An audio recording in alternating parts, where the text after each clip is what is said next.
I lived on the streets. Former homeless share their most terrifying encounters. I was homeless back when I was 19.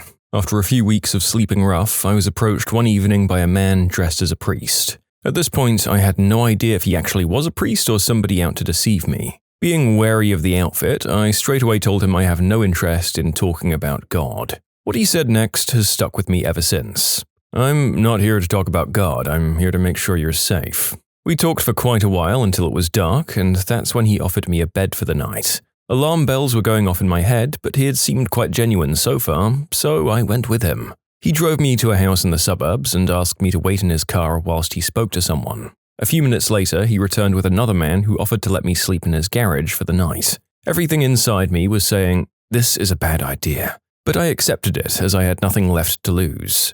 The garage was pretty standard, tools, workbench and stuff, except in the corner there was a box spring and some blankets. There was a connecting door to the main house that the man told me he'd have to keep locked during the night. He apologized but said he had kids in the house and couldn't take the risk. The priest asked if he could come by in the morning and speak to me, then went into the house with the man. I don't think I slept at all that night. I was terrified. I had no reason to be afraid of the other man as there'd been nothing but nice to me. However, after living on the street for a while, you come to learn that nothing comes for free and you shouldn't trust anyone. The morning rolls around and the most amazing thing happened. The man knocked on his own garage door to ask me if he could come in. That might not sound amazing to you, but when you've been living rough with zero privacy, someone asking if they can enter your space, which is actually his space, gives you a sense of being human again. I spoke with both him and the priest every day for the 7 weeks I slept in his garage. Between them, they managed to get me into a subsidized efficiency apartment. Think studio apartment, but a lot smaller. They also got me a job and helped me get my life back on track. That was over 20 years ago, and I still feel forever indebted to both of them. I still send Christmas cards to the man whose garage was my home and visited him 2 years ago for Thanksgiving. Sadly, the priest passed away a few years back, but I guarantee that if there is a heaven, he got fast-tracked in. Whilst reading that, every sentence I was waiting for a nasty ending. I'm so freaking glad that didn't happen. Your story is beautiful. I hope you can honor them and return the favor to someone. Yeah, the narrator was waiting for the lock to go on the outer garage door as well as the one leading into the house, and to be honest, with all the stuff that's sure to be coming up in this video, I'm glad this story kicked us off with a nice story of human decency. This is your pre-warning that I think there'll be a fair bit of substance use, mental illness, cruelty, and things like the unspeakable act coming our way in the next few stories. Cold weather. I thought I was going to die one night, I was so cold. I remember waking up thinking, you need to move or you're gonna die. This was the scariest thing for me too. I ended up sleeping in buses, burning sterno, which is like jellied rubbing alcohol that burns for a good while, and I'd try to constantly be walking because if I stopped, I'd probably fall asleep and die. I also rested under a bridge from time to time. One time I fell asleep under the bridge and woke up finally feeling warm and cozy, and thought it was nice to finally be able to rest. Then I realized it was way too cold for this, and I couldn't move without that frozen fingers pain everywhere. I struggled real hard to get my sterno out, and could barely bend my fingers enough to light it, like my hands were nearly useless. I'm really glad that I woke up. There's a drainage ditch in my area that the local homeless people tend to bed down in. A few years ago, when I found myself destitute, I spent one night down there. That night, I witnessed a Molotov get thrown into another guy's spot, which led to a huge fire that ran rampant through the area. Yeah, I bought a tent the next day and started camping in the local mountains.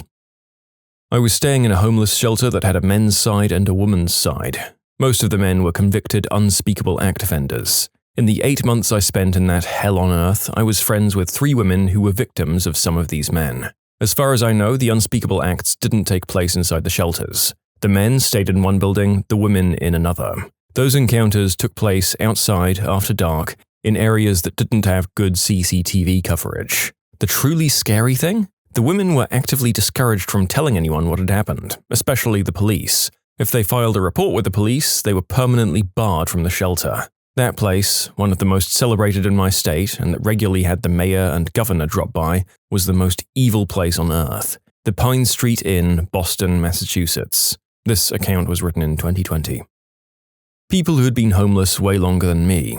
Trust me, there's nothing scarier on the streets than the crystal junkie couple who this has been their day in, day out for thousands of days now. People joke about crystal, but unless you've been around chronic users, you don't understand how truly scary it makes people become. Like a whole new level of animalistic, impulsive, and not right in the head people. I frickin' hate that stuff. Snow. I'm a big, scary dude, so I never had trouble with people picking on me or whatever. In that sense, the streets were safe to me. But seeing snow for the first time that year just made me cry and panic. It was too early for snow. I wasn't ready for that kind of cold, and I was hoping to be on my feet again before the winter came. Beautiful thing like snow just messed me up in so many ways. I hope things are looking better for you now. Thank you. Yeah, I turned it around. This was 7 years ago. I was making art from trash and selling it in markets and posting it on the streets. I became pretty known for it. I've traveled the world for exhibitions and worked with very famous artists. I'm still struggling with money. I work non-stop, and now in 2020 with the virus, I'm struggling even more. But I rent a house with a big garden for my dog and own a car. I'm far away from that life, and I don't think I'll ever be in that position again. Lots of knifings and unspeakable act instances. I was stalked by a gang one night on my way home from work. I still have no idea how I didn't end up a statistic myself. Once I woke up suddenly to a not homeless man holding a huge knife staring at me inside the abandoned building's basement I was sleeping in. Once he noticed I was awake, he asked if I was Russian. I said no, and he said he was looking for a different girl then, gave me $20 and left. I'm not sure what the word is in English, but this guy could have been a member of the Russian mafia or flesh market. He was probably looking for a runaway working girl. Waking up to a shotty being pointed directly at my head. I wasn't truly homeless, but I had no money or bank card and was trying to get back to my parents following a near-fatal attack by my ex. The actual fight happened whilst we were out, so I had no spare clothes. I'd left my wallet at his place and only had a dying phone on me. I tried getting money for a train, but only really managed enough for a bus fare to the next town, and decided to try hitchhiking. Late into the night, I gave up and managed to sneak into a barn where I was able to get comfortable enough to sleep. Turns out I didn't close the door enough, and the farmer found me in the morning after taking his weapon to investigate. He woke me up, I think he coughed loudly, with the barrel pointed at me, and I nearly number two'd myself.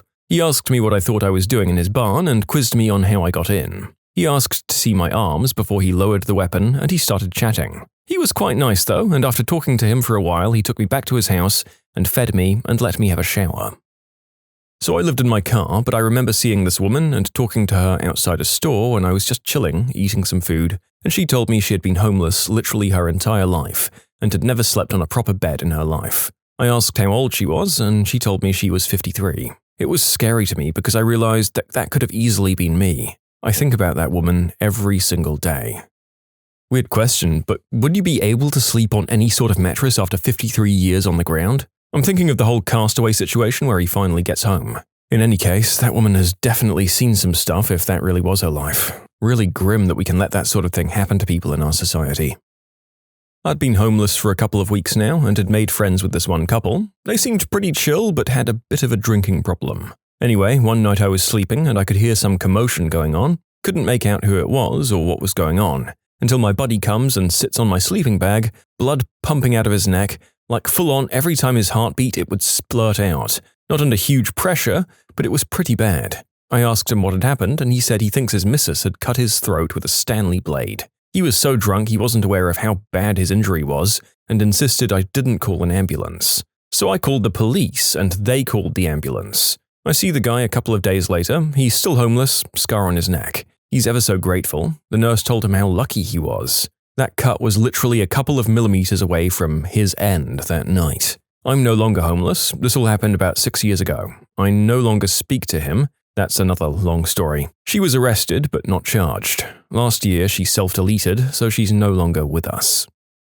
The biggest thing for me at 5'3", 115 pounds was how often people try to abduct you. That and how often people try to serve you tampered food. The teenagers trying to get clout by attacking or pranking you is another one. Oh, and that time where I came back to my tent and there was blood everywhere was super fun too. When I was 17, I worked at a little pizzeria. Some nights we have our leftover pizzas that we're meant to sell by the slice. This particular night I had a full Supreme and I decided to just bring it home instead of throwing it away. It was raining that night. While driving home, I see a homeless person under an overpass and decide to give him this whole pizza. I pull back around to explain to him that I work in the place and I wanted to give him this whole thing. He refused to accept it and said that I'd probably baked cockroaches into it or something.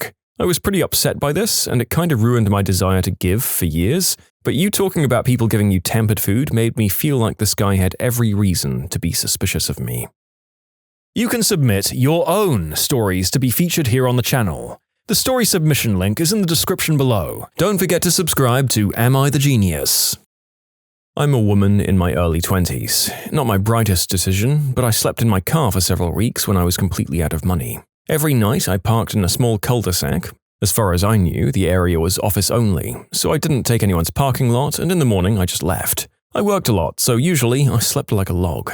One night though, I woke up feeling anxious for some reason. I looked up and saw a softly illuminated window right above me. Nice, warm light as if from a grandma bedside lamp. I freaked out a bit and fumbled for my keys. I better sit the rest of the night out at McDonald's or something.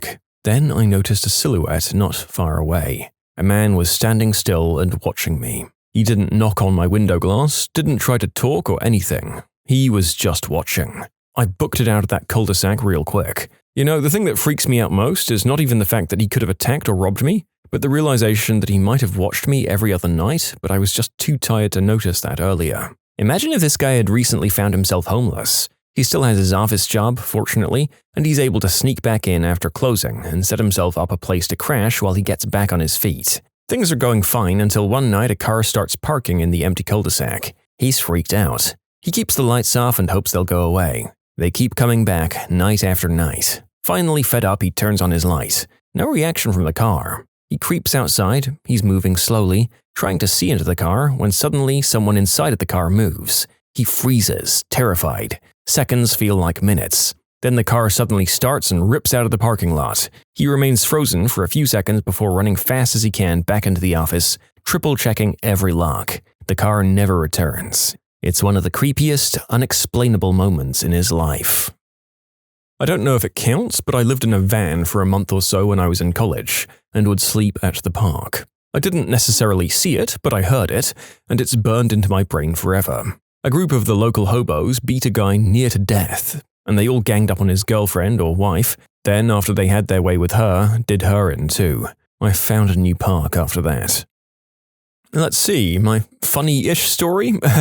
A guy at the shelter I stayed at got knifed in the ribs by another guy. The guy who shanked him just walked outside and attempted to go to sleep, while the guy who was knifed is sitting on a bench, literally spurting red out of his side and lights a cigarette. When the staff called 911 and tried to help him, he was pushing them off, saying he was fine. And then there's the really horrible one. There was a gas station down the street. A guy paid for gas, took the hose, and doused himself in gasoline. I was smoking outside, and I remember him walking by outside the yard area with a lighter in his hand, arm fully extended out. He was very, very mentally ill, so I didn't think anything of it. I couldn't smell gas or anything like that. I continued to smoke, light another one up. About 10 minutes later, I'm inside, bullcrapping at the front desk, and a guy runs in the front door and shouts, "Give me a wet towel! A guy set himself on fire across the street!" Homeless shelters aren't in good areas, so I just casually walked out thinking that some idiot at the apartment across the street had set a rug on fire, and that the guy who ran in was just being an idiot.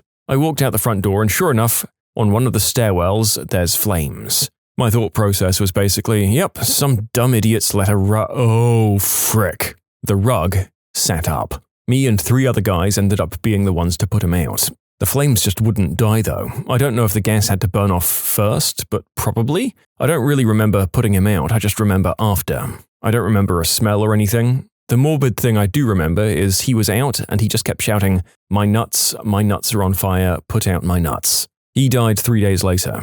I was told it wasn't the first time he had done something like this. The shelter ended up sending me to therapy, and the woman was the best therapist I'd ever had. It still gets weird sometimes, and I can't really watch people on fire in movies anymore. It happened in around 2011 in Kentucky, so it's a while back now. I've been slowly putting my life together since then. The last time I was homeless was in 2014. I'm still struggling financially, especially now, but I'm studying computer programming in my spare time, so I can hopefully get where I want to be in life. I don't know if you viewers wanted me to list whether these individuals moved on after their horrifying events and got better or not, but it sure makes me feel better to include it and know that they're out of the woods to an extent. A woman giving birth at a bus terminal. Not as grim as some of you others, but still harrowing. I was homeless for a summer, and an acquaintance through the party scene of the town invited me to crash on her couch. Woke up in the middle of the night to her screaming into her phone about how they are out to get her and are setting the world up for destruction. Pretended like I was still asleep and got out of there the next day real quick. Everyone's going to try to steal from you, so watch your crap. Keep your mouth shut and find a good place that's isolated from nocturnal animals and other predatory homeless. Oh God, I was homeless in Seattle for many years. I've seen some horrible things ranging from bum fights that ended up with one of them dead, to people next to the downtown Macy's just stepping over this guy who'd taken too many substances and ended up dead, and that they thought was just someone sleeping. But the worst thing was probably seeing this whacked-out dealer guy who, at the time, had a bad reputation already on the hill, throw a homeless young woman over an overpass bridge onto the freeway. She didn't survive. There are plenty of other crazy memories here, and I just want to continue to remind everyone that these things happen in every large homeless population. Help the homeless, don't judge or bash them. There's a lot of amazing things you can do for these people in your city, including organizing homeless feeds, giving out essentials bags filled with dry socks or underwear, hand sanitizer, toothbrush or toothpaste, feminine hygiene products, a granola bar and trail mix or high-calorie food, protein shakes, bottled water, face and body wipes, all those things. If you can, donate some sleeping bags or jackets to shelters or even a homeless person themselves. And don't film yourself for clout. Filming yourself giving homeless people things that they so desperately need is just cringe to me. Do it out of the kindness of your heart, not for likes and upvotes. Kids beating up a homeless man. They started with spitting at him. He got up and ran after them. Then a couple of them hit him from behind with some IKEA-looking wood. You know, the things that snap easy. He got mad and they ran off. He went back to the bench and fell asleep again. 10 minutes later, they're back and they just start whacking the ever-loving crap out of him. I had to jump in and stop them.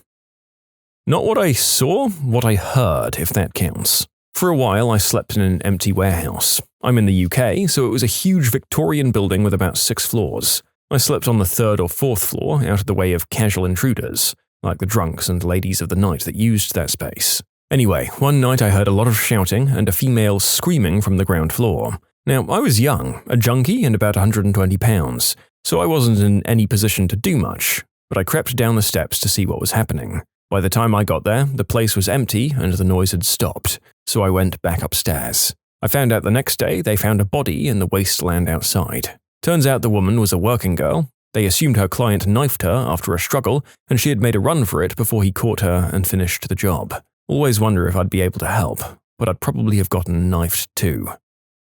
I was working in a mountain town and couldn't afford rent, even with 2 jobs. One night I was wasted after work. Me and a work friend were always there by ourselves closing, so the bar was free game.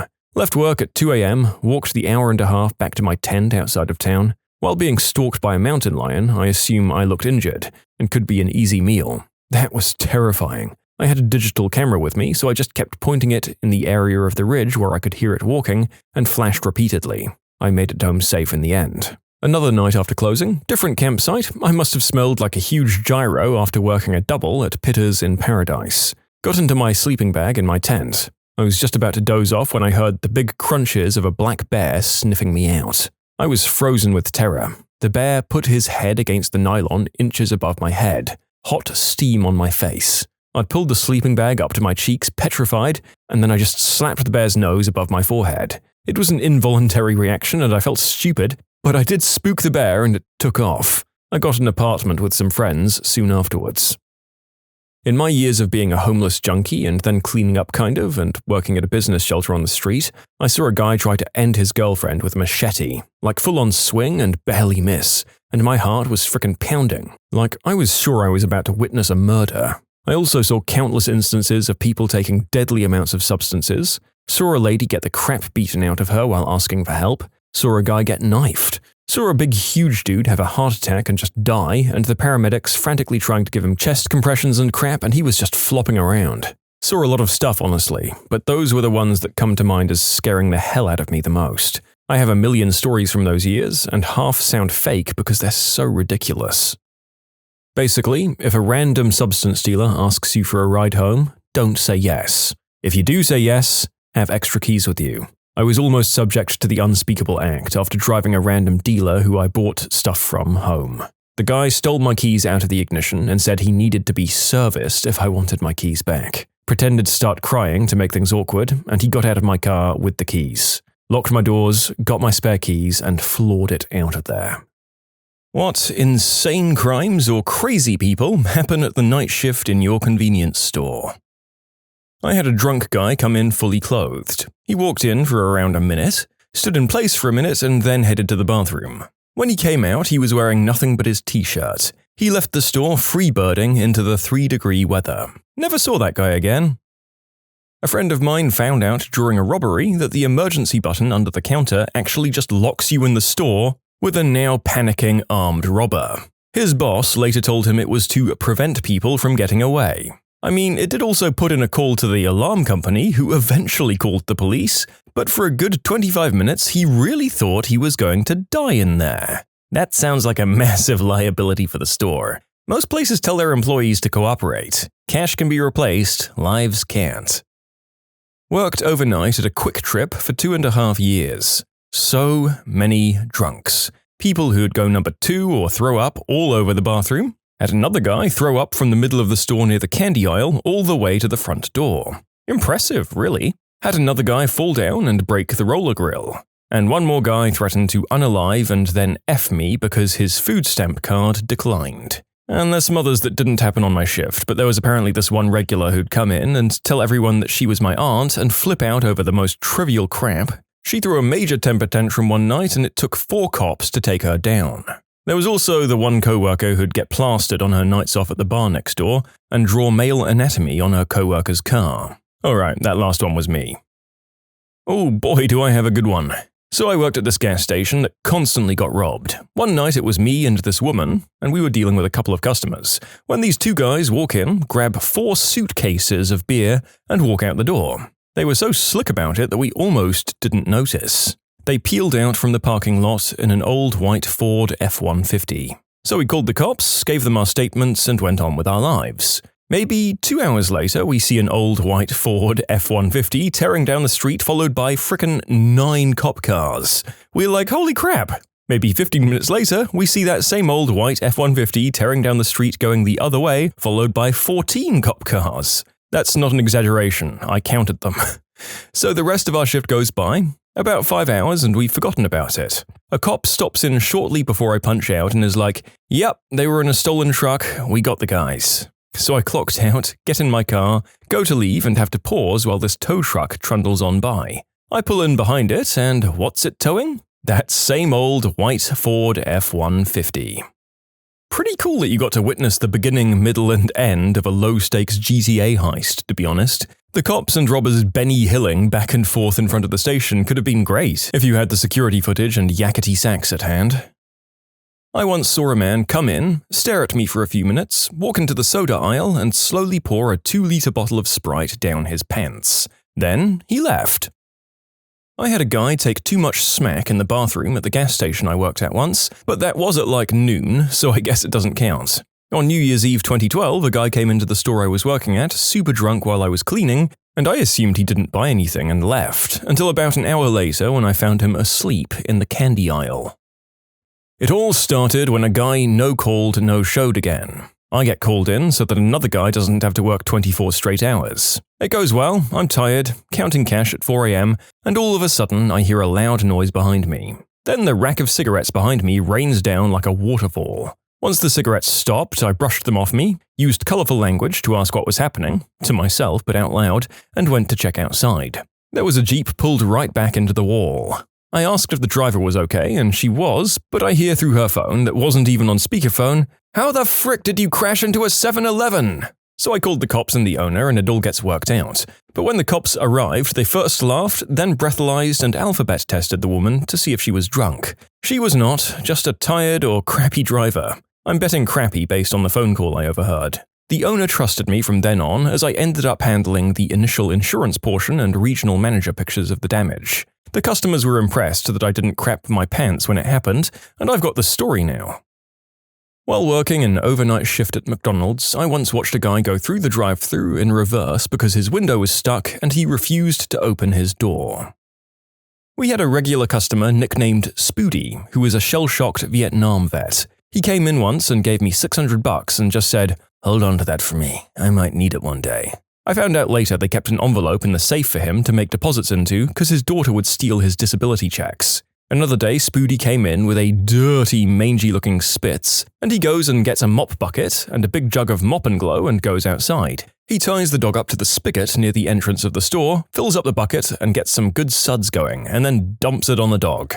The dog proceeds to attack him and bites him up pretty bad, and Spoody just bails and runs off. Meanwhile, the dog is tied up in front and mad as heck, and nobody could get in or out. We had to finally call animal control. They get there, accidentally unleash him, and the dog attacked one of the catchers and then ran off, presumably to find Spoody. Legend has it that that dog is still chasing Spoody. Not super crazy, but a few years ago I worked third shift at Walgreens. I was working and noticed a car in the parking lot with its lights on. I didn't think too much of it. An hour or two later, they were still there, so I told my manager. We went out to investigate, we're not supposed to do this, and noticed the car had a lot of damage on the driver's side of the car, and the driver was passed out on the steering wheel. We knocked on the window, and they woke up and were clearly wasted, and we noticed that there was a kid in a child's seat in the back. Long story short, we called the cops, and they gave them a sobriety test and arrested them. Saw their mugshot on the local newspaper website a few days later. I worked, briefly, at a gas station convenience store. The owner of the gas station, my boss, when he tends the store, just sits in the back room doing whatever, while he has his German Shepherd chill near the cash register. He somehow trained him to bark 3 times whenever a customer comes up to the cash register to pay. My boss will then hear the 3 barks and walk out of his back room to tend to the customer. The dog only does it for my boss though, but not for me or any of his other workers. That dog also pees into the toilet bowl by standing on the toilet seat.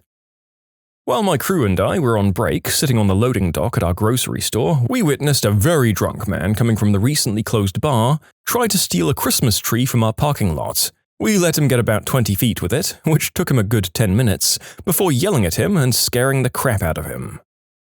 At a Missouri-based convenience store, we had a guy in our parking lot doing what looked to be Tai Chi at 1 in the morning. He'd do the motions, then kickflip off the side of the building and go back to doing the motions. We told him he needed to stop doing that. He goes to the pumps, takes the nozzle off, buzzes for inside pay, chooses a grade of fuel and splashes it in his mouth. He spits it out, chooses another grade and does it again. This is the point where we called the cops. After he was done mouthwashing with fuel, he comes in and just starts loading up with bags of chips, candy bars, a single 12-ounce Bud Light from a 6-pack. Half of that stuff was opened up while he was doing it. Cop gets there and tells the guy he needs to pay and then puts him in the back of his car. Word from the cop the next day was that he was an extremely disturbed individual and he was admitted to a mental ward. Creepy as heck. That was by far the weirdest. I've had a 45-year-old drunk lady very forcefully hit on me, people taking deuces in the bathroom and playing finger paint all over the walls as well. I had one idiot, one time, that stuffed a 6-pack down his pants,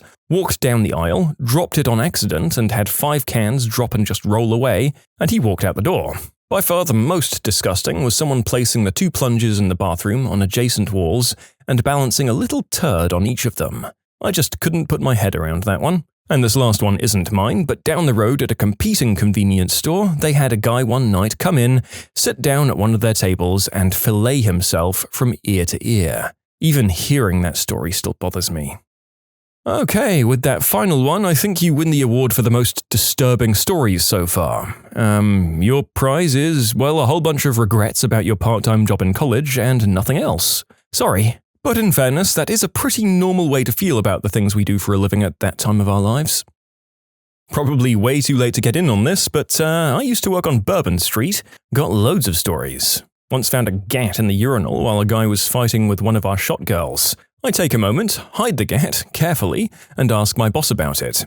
He points to the guy, who has an empty holster. Then had a guy pick up a girl from the restroom because, I am leaving right now. Except she was still using the bathroom.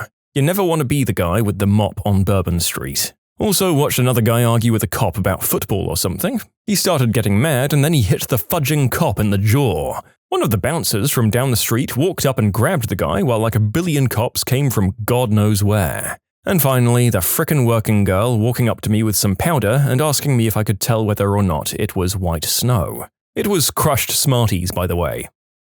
You can submit your own stories to be featured here on the channel. The story submission link is in the description below. And if you want to listen to some vibey music in the background, check out easymode, also linked below, and subscribe.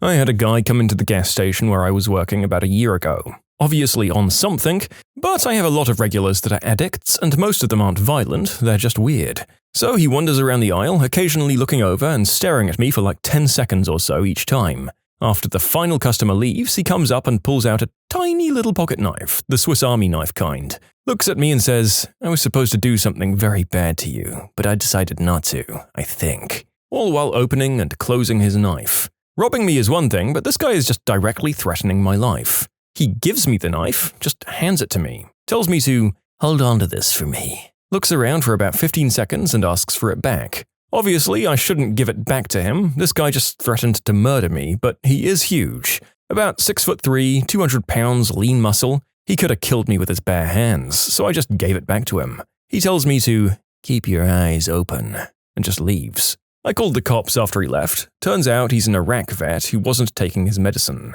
Such a shame. I started open carrying after that though, since the owner was a pro-weapon conservative. Really cleared out a lot of the troublemakers, so I haven't had anything that crazy since then. I did have one homeless guy try to pay for junk food with jewelry before asking about any houses for sale in the area. That guy wasn't interested in buying a house, if you catch my drift. Oh, and yesterday I found some used needles in the trash, so that was fun. Another time I had this lady comment on my weapon, talking about how she wanted one. This was right after trying to sell me a scale that has what I can only imagine was substance residue on it, with the other customers in the store. Bold frickin' move. She runs into the bathroom for 20 minutes, during which a local police officer comes in to buy some cookies. Perfect timing. My coworker tells him what's up, so he calls for backup and they search her and find some smack and stuff. Turns out she was shooting up in the bathroom and left some blood on my floor, which upset me the most because I had to clean that crap up. So I've seen a lot of small weird things, but those are the ones I remember most. Whataburger ex-worker here. Night shifts really do vary. Saturday, end of spring break, a house party was broken up. All the kids came to the Whataburger all of a sudden. I saw the Snapchat videos of the cops breaking it up. These kids thought the corner table was a good rolling table for doobies. At the end of the shift, I saw the same cops that were in the Snapchat videos. I told them the party they broke up just rolled through here, and they laughed. There was another 4th of July. I did a 10 p.m. shift to 5 p.m. There were loads of green herb hippies, drunk people. It was busy. I love the chaos of drunk people. This one guy tried to just walk behind the counter.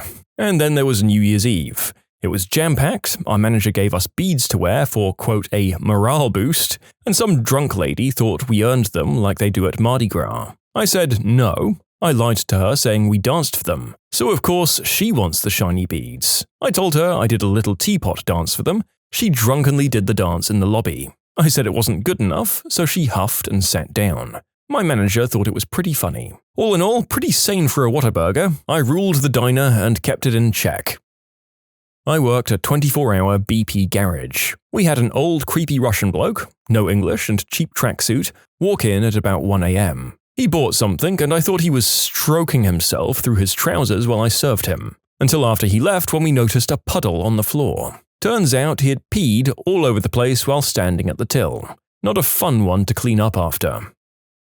This happened in '96 at a store in Live Oak, Florida called Suwanee Swifty. We were located on Walker Avenue, which at the time was referred to as Smack Alley. On Friday and Saturday nights, we'd have a huge number of cars in the parking lot and lots of shoplifting, people taking substances and getting drunk in the lot as well. I'd already had to call 911 on a heart attack in the bathroom and 2 others in the parking lot at different times during my career there. Anyway, I was working the store alone and was at the tail end of a double shift that was turning into a triple. I'd been there since 5 a.m. and it was coming up on 1 a.m. And my relief, which happened that night to be my manager, called in drunk and said I'd have to stay till 5 when the next morning shift came in. I was mad as hell, and I could see people just openly stealing stuff and basically daring me to say anything about it. One of the workers came in from a different location and told me to just shut down for the night. I tried asking people to leave, but they wouldn't. I had maybe 40 people in the store by then. Finally, I called the cops and then got up on the counter and made the announcement that cops were on their way. Everyone had about 3 minutes to take whatever they wanted and get the F out. It took about 3 minutes to clear us out of every case of beer and every 40 of malt liquor, not to mention most of the bread and beef jerky and even the big jar of pickled eggs and pig's feet we kept on the counter. When the last person left, I put a chain and padlock on the door and went home. The next day I came by at lunchtime, and police and insurance people were there along with the still drunk manager who showed up hours late for the morning shift and had no idea what was going on. I asked if I was on the schedule for the week, and she just slowly shook her head and told me to get out. Honestly, I don't know why anyone would want to work that job if it really was just such a hive of scum and villainy. If people will just that openly steal stuff, then you're probably lucky nobody ever got violent there. Screw that. Maybe I should thank my lucky stars that all of my jobs were in restaurants. Not a convenience store story, but for a while I was a manager at a seedy dive bar in a dodgy strip.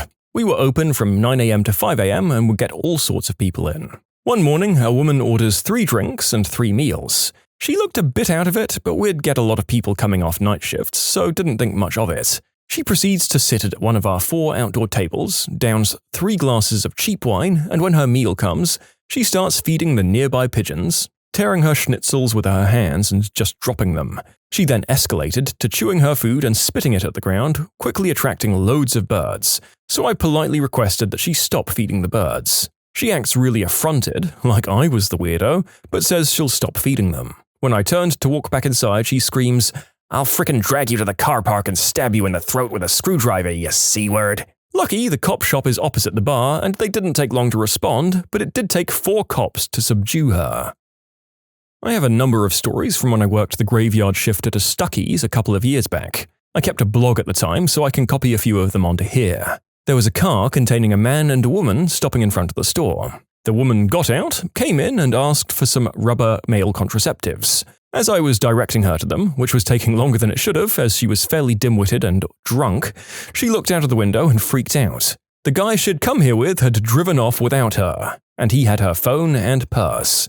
She used the store phone to call the police on him and to call her brother for a ride, while insisting that the guy is either going back to jail or gone get smashed by her brother, or possibly both. Her brother never showed up, but she eventually convinced another customer to give her a ride by giving him $3 for gas and saying that she needed help to beat the F out of her baby daddy. Another night, someone stole all of the urinal cakes out of the urinals. Tasty. Then there was the following conversation. I was ringing up a policewoman's purchases when this guy comes in from outside. He says to the cop, "Well, hey, I haven't seen you in ages. How have you been?" Cop goes, "Fine. You?" "Oh, I've been all right. I thought they were about to call you at the Waffle House next door." "Oh, why's that?" "Yeah, they brought out my steak and it weren't even an inch thick and hardly 4 inches long." This was followed by 30 seconds or so of incoherent redneck speech, something about to-go plates, and then something about his wife, and something about saran wrap. "Oh hey, that intersection over there, is it illegal to make a U-turn?" Only if it's marked." "Thanks, 'cause…" Another rambling dialogue of incoherence. The guy then leaves. I said, "What?" The cop turned to me and said, "I have no clue. I do not know that guy." Did he say that he flipped out at Waffle House because his steak was too small? Yep.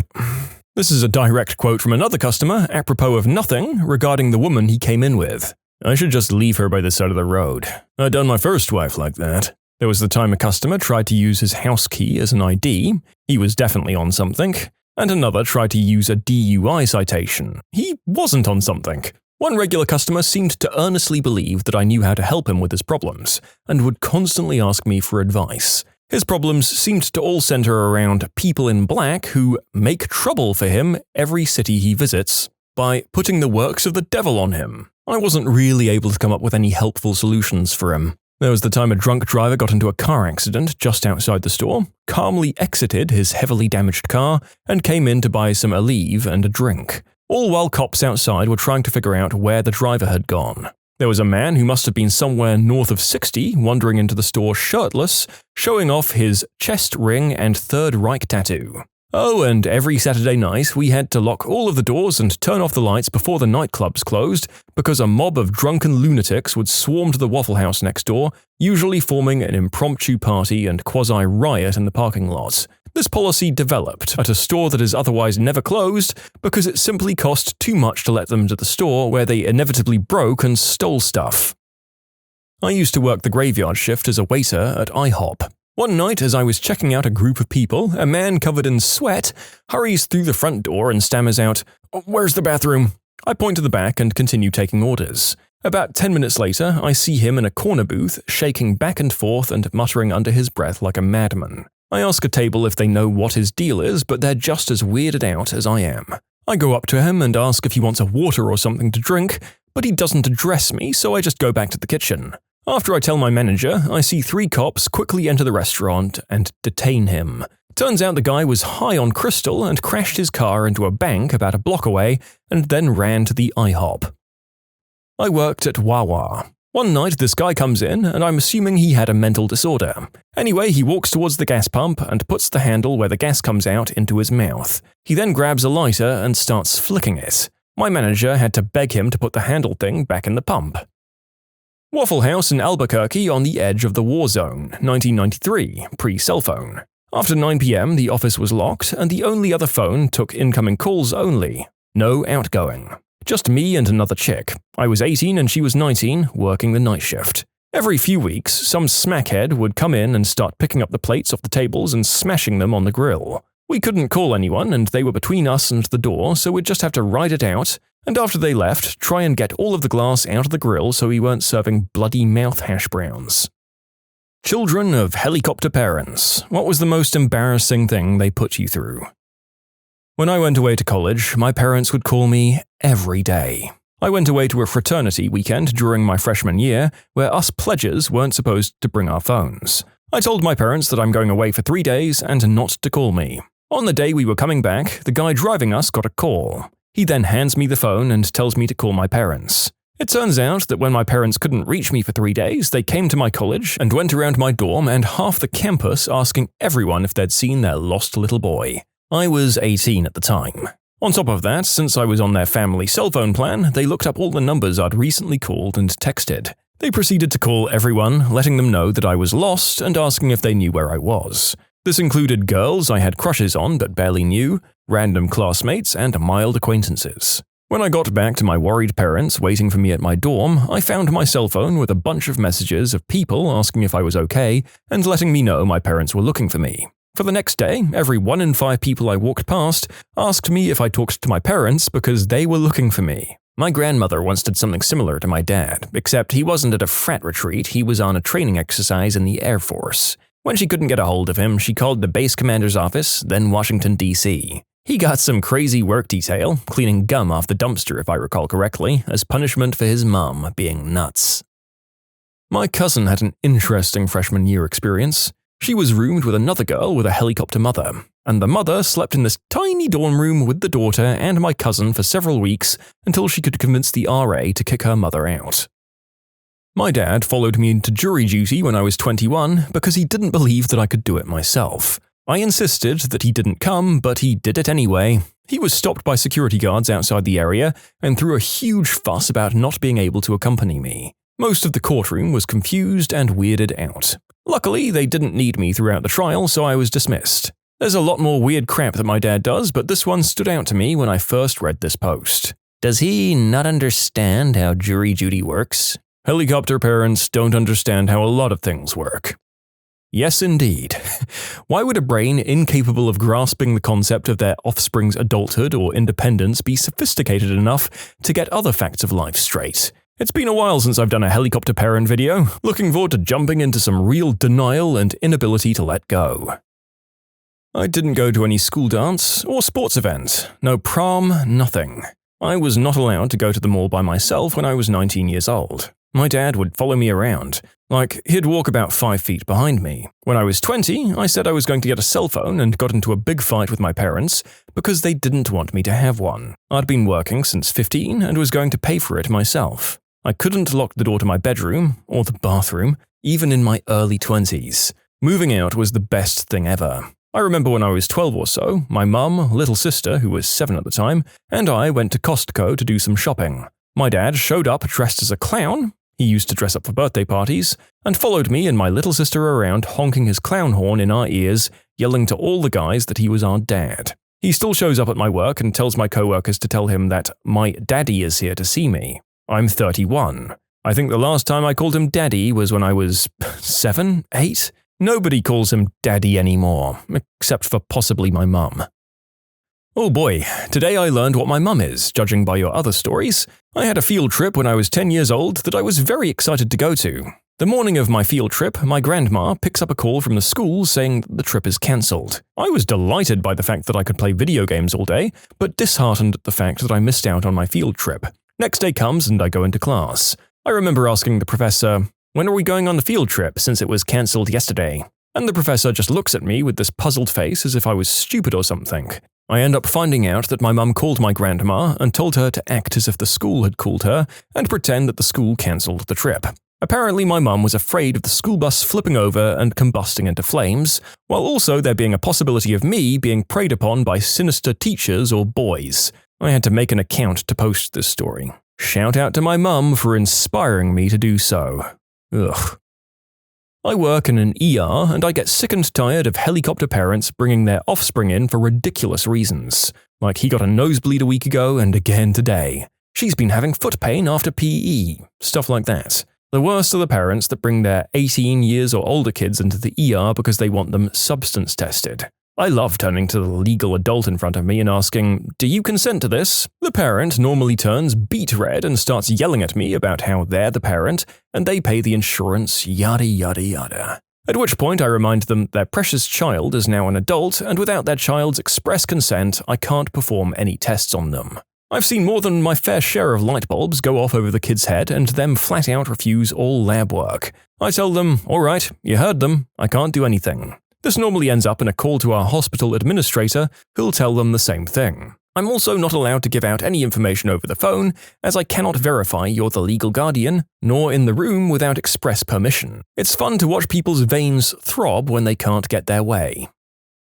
My uncle hired a private investigator to follow my cousin to see if she had a boyfriend. She was 21 years old at the time.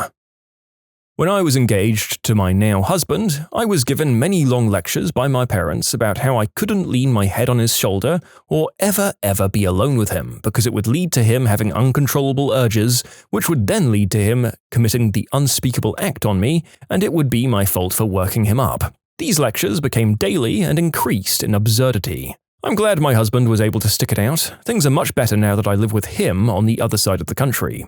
Okay, I'm seeing a lot of comments about my dad maybe thinking my boyfriend would do these things because he did them to my mum. The thing is, my parents actually have a happy marriage, so I'm sure that's not the case. However, once I was married, I did get lectures about how men have high libidos and I was not supposed to turn my husband down, since doing so would give him no choice but to stray. Same exact idea as above with the same blame. Well, awful, I'm not sure that I'd consider that grape since there is consent given by the woman, even if it is a consent that's there from brainwashing. Still, it's awful and unhealthy. Also, these ideas were coming from both my parents and they were in agreement, it wasn't just from my dad. I wasn't allowed to hang out with girls when I was younger, and one day I was at the school park with some of my friends, and there were a couple of girls there too. My mum called me on the phone to ask who I was hanging out with. I only mentioned my male friends. Well, apparently my mum was spying on me with binoculars. The park was just a few blocks from my house. As soon as she saw the girls, she drove to the park, got out and made a big scene about it in front of everyone, and made me go home. That probably wasn't even the most embarrassing thing she's put me through, to be honest. There have been countless other situations. My buddy had the worst helicopter mum. We were going to college 3 hours away from his hometown and ended up at a random after-bar party with people we just met that night. His mum showed up, no idea how she found us, walked in and grabbed him by the ear and dragged him out to her car. She then proceeded to drive back to our hometown. The next day, she made him get a ride back to college with his former high school sweetheart that he had recently broken up with. She had done all of this because Mum didn't approve of the breakup. It was probably a phone tracking thing. Pretty sure he's still on the family plan at the time. He's now married to a woman who is, in my opinion, also rather controlling. Oedipus is real. Ew, you've just reminded me of that somewhat humorous bit in the otherwise meh It Chapter 2 movie, where you find out that Eddie is married to someone virtually identical in appearance and temperament to his controlling hypochondriac mother. Gross, but a somewhat funny callback for fans of the first movie. Depriving me of internet. In grade 9, I was only allowed to use my laptop in the kitchen to do my homework. My parents blocked Facebook, but I found websites that helped me use it. In grade 10, I was allowed to take my laptop to my room, but my dad turned my internet on and off every other hour from 8 in the morning until midnight, at which point it shut off for the night. It was ridiculous because I could never sit down long enough to get any work done before the internet was gone, and I had to wait for the next hour. My dad found out about the chat sites I used as a workaround for Facebook and blocked those. I resorted to using Bing Bar's Facebook chat function, which was slow and glitchy. In grade 11 and 12, my internet was shut off at 1 in the morning and parental controls were removed. I went crazy and watched Netflix and talked to people all the time, which obviously had a negative toll on my grades. In short, my parents forced me to use Bing. I dated a guy in college who had the craziest helicopter parents. As a 20-year-old guy, he wasn't allowed to leave his condo that they owned. They lived about 30 minutes away and constantly called to make sure he was there. He was literally expected to go directly from class to home every single day. When we went out, for dinner or to the movies, he had to use cash because his parents checked every single purchase on his bank statement and would question him about them. He wasn't allowed to drive, so he had to commute by bus to school every single day, which took the ride out to about 45 minutes. One time we went to a summer concert in downtown and his mum called him. He ran out of the concert so he could find a quiet spot to talk to her, and then he was so scared he made us leave the concert. The reason he put up with all of this was because his parents were paying for everything. The nice condo he lived in, his tuition, that stuff. He had never worked a day in his life. Not sure what he's doing now, but I'm pretty sure they still have that hold on him. A friend of mine growing up. Whenever she came next door to hang out, her parents would watch her leave, walk across the lawn and enter my house, and then she had to call when she got inside. What is there even to say? I'm in the place you just saw me go into? A lot of people are saying this sort of makes sense. I'd get it if it was maybe a couple of minutes away or down the block, but we lived in suburban townhouses. It was maybe 100 feet and 15 seconds of travel time. You can submit your own stories to be featured here on the channel. The story submission link is in the description below, and if you want to listen to some vibey music in the background, check out easymode, also linked below, and subscribe. My mum would do random checks on my phone every couple of days. Out of nowhere, she'd ask for my phone, and I'd have to hand it over. My parents also didn't believe in dating, they believed in courting. Because of that, I felt the need to keep all of my relationships secret. One day she asked for my phone before I'd had the chance to delete any incriminating texts, and I knew there was some, steamy stuff on there from my significant other. So I handed it over, knowing stuff was about to hit the fan hard. I went and sat down, but I just couldn't handle it. I got up and walked right out the door. I was wearing my PJs still and hadn't put on shoes. I ran for a while and then started walking. Didn't realize I was crying until I slowed down. It took my parents about 20 minutes to find me. But hey, I ended up marrying the guy I was texting, so I've got that going for me. I was on leave from Iraq. Turned 21 during that time period, and my parents still made me be home by midnight. I was a gosh darn combat veteran and I needed to be home by midnight. One time I went to the mall with my friends, which was very rare because I didn't often get to have friends. Obviously, to get there, my parents had to drop me off, so they drove away. But then an hour into our hangout session, which consisted of walking around the mall and me telling her jokes, it was fun, my mum texted me and asked where I am. I text her back and tell her I'm at the mall, where she dropped me off. She accused me of leaving, and demanded I take a picture of where I am to prove I'm still there. Reluctantly, I did, confiding in my date about my narcissistic mother for the first time to anyone. Telling someone about it felt good. Until about 5 minutes later, when she used the picture I sent her to find out where I was and approach me. This is when I discovered she never actually went home and was following me around the mall the whole time, watching what I was doing. She told me we had to leave right now because she was worried I'd run away and grabbed me by the arm to take me away, leaving my date there. This is not the only time she embarrassed me. Among other things, she called a good friend of mine's parents to tell them he was doing substances. He wasn't, just so that I wouldn't ask to go over to see him. My parents had this frickin' tracking device activated in my cell phone. All throughout high school, they knew exactly where I was. That is, until I'd leave the damn thing at the place where I told them I was going and go off wherever I wanted. They were the very definition of helicopter parents. My mother once drove to my workplace after school when I was 17 to check and make sure I was actually working. She then freaked out at me when I got home because she claimed I wasn't there, when really she just didn't drive all the way into the parking lot to avoid being seen, since she drives such a distinct car. That was around her phase of thinking I was on hardcore substances and sleeping with the entire male population of the town. I was an A+ student who worked every day after school plus weekends. I don't know when she thought I'd have time for all of that. Not the most embarrassing thing, but the only one I feel okay sharing. She'd constantly go through my phone and read everything when I wasn't around, and I'd find out when she brought up embarrassing information in front of my friends, family, and crushes. Once she found my crush on Facebook and messaged him a super long message that I don't even want to know what it said. All I know is that he was really uncomfortable when he asked me if I knew she contacted him. As for the worst part about it, I never felt a sense of freedom. I always felt watched. I was never a bad kid, but I could feel her eyes on me day and night. I felt like I never had my own sense of self. That whole crush thing, is this them trying to be funny or wanting to know more or having no social skills? Or a very deliberate social sabotage to cut off your other connections? You see, I want to believe that at least some of these people are just stupid rather than evil, but they aren't making it easy. My parents called my trade school when I was frickin' 19 years old to make sure I was attending. They didn't have a reason to suspect I wasn't going, and they weren't the ones paying for it. I moved out very soon after. This wasn't the worst, but it was one of the last. Monitored my adult activity and brought up the adult smut I watched at the dinner table in front of my younger siblings and a friend who was over for dinner. They told me watching porn would leave me morally depraved and difficult for anyone to love. I was 13. Reading these posts has made me really appreciate how awesome my parents are, because F me, there are some awful, awful parents out there. Oh, one of the more memorable experiences. When I was a freshman, my cousin was a senior, and through him I made a lot of friends that were upperclassmen. So at the end of the year, I got invited to go to prom.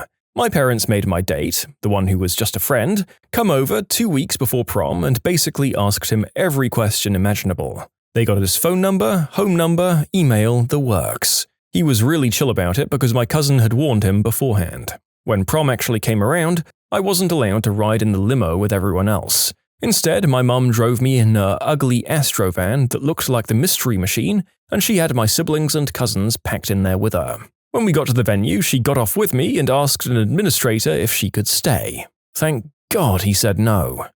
And I had curfew, 8:30 p.m. It was 7 when I got there. For everyone saying it was a bit weird that my cousin's older friend wanted to take me to a room full of older students, he is gay, and my parents were well aware of that. The Astro van was handed down to me after I graduated, and I loved it until the end. I have loved to write since I was very young. My mum had this weird obsession with going through my stuff, and one day, while I was going through her stuff, I found a crap ton of my own writings. She read all of my stuff and saved it. I felt incredibly violated. I threw everything away, which I deeply regret, because I would have loved to read about my teen angst now that I'm going through my late 20s angst. One night I decided to visit my boyfriend at his apartment for some TV time and cuddles. I ended up restarting my phone and forgetting the turning it back on part. While cuddling in front of the television, I fell asleep. At around midnight, my mum calls and it goes straight to voicemail. Now, any logical person would just figure the phone had died or didn't have service. Very reasonable where I live. Not my mother. She called the cops and tried to report me missing, which ended with the police asking how long I'd been gone for. She responded with, about 8 hours, and they tell her to wait until morning. At this point, it's about 1 a.m. and I'm still asleep. We both are. Fast forward about 2 hours and my mum has called and woken up all of my friends, hunting for me with no luck. She calls my best friend and she tells mum that I'm at my boyfriend's apartment. My mother now knows that I'm safe and not missing. This is not enough for her though. She ends up coming to the apartment after pestering best friend enough for the location. My best friend doesn't know the exact apartment, so she just told her the complex name and went back to bed. I woke up at almost 4 a.m. with my mother banging on the door, yelling, "Open the fricking door!" I run thinking something is wrong and fling open the door to find her red. Metaphorical steam is pouring from her ears. She yells for me to get in my truck and get home now. The next day, when I visit my boyfriend and apologized profusely for what my mother had done, I discovered that she had banged on every single door until she found the right one. I was 18 at the time. It didn't take much longer before my relationship ended. This is one of very, very, very many similar stories.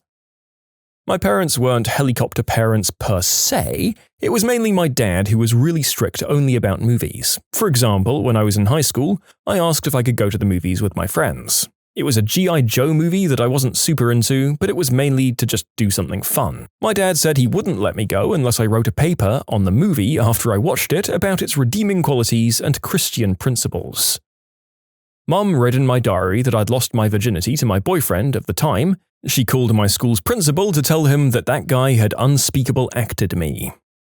I mean, I guess that's marginally better than punishing you for doing something consensually and legally, since you could essentially tell the school that it was mutual. But still, so far away from cool and thoroughly deserving of you going no contact at your first opportunity.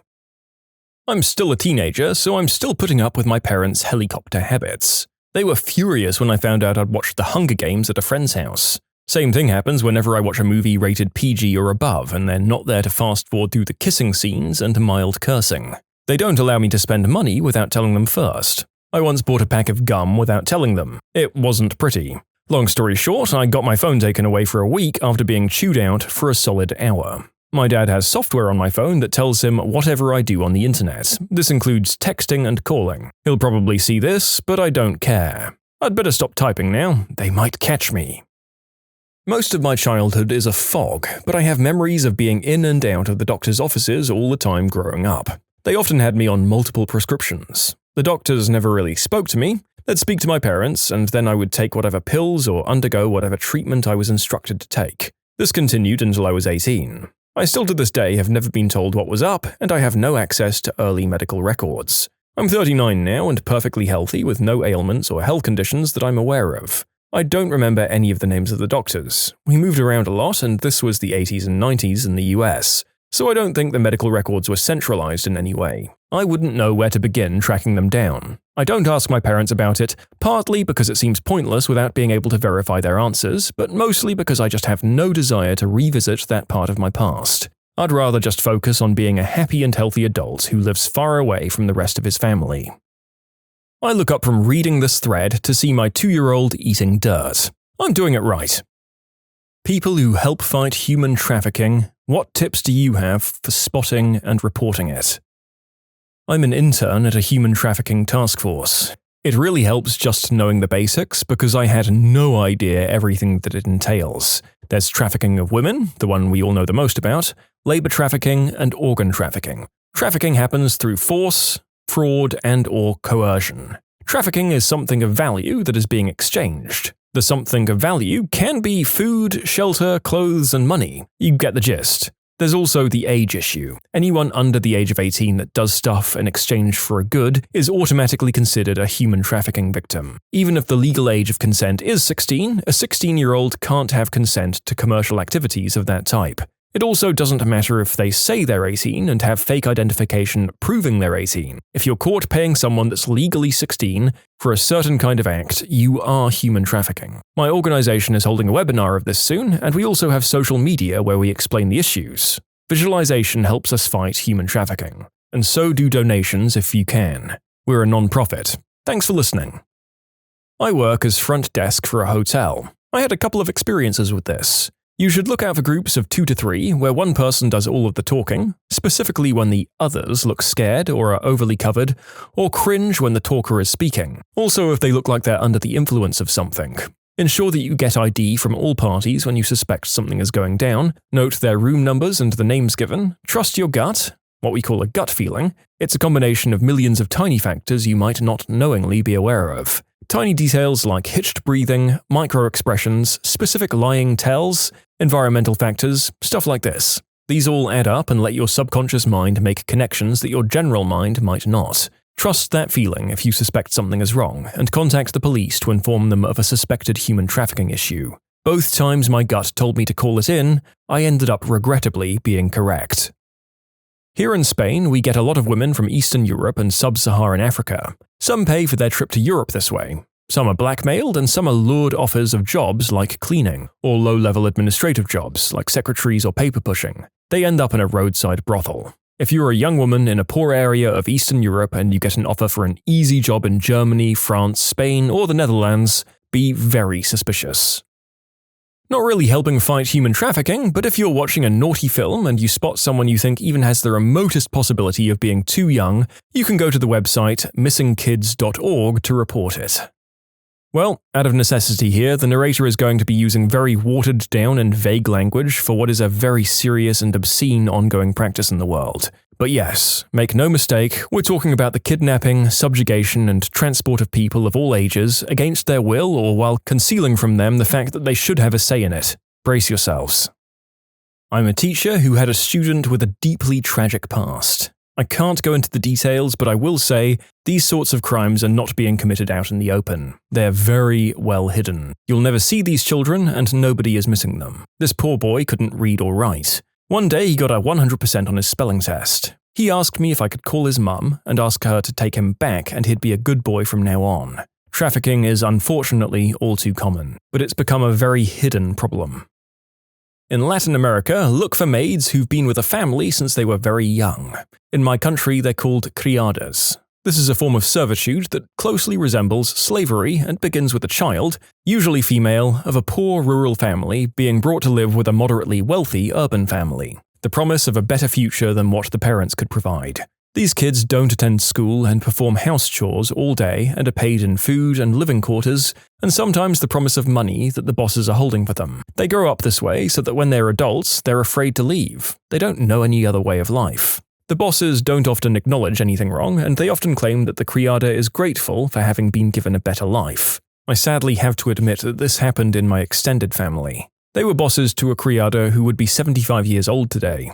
Only after all of my aunts died and my cousins inherited the criada, they acknowledged the wrongdoing and arranged for her to have a pension and a house and to never have to work again and be treated as a respected member of the family. But it was too late. She only lived as a retired person for 5 years before passing away. She never learned to read, never had children or a husband or any type of significant other.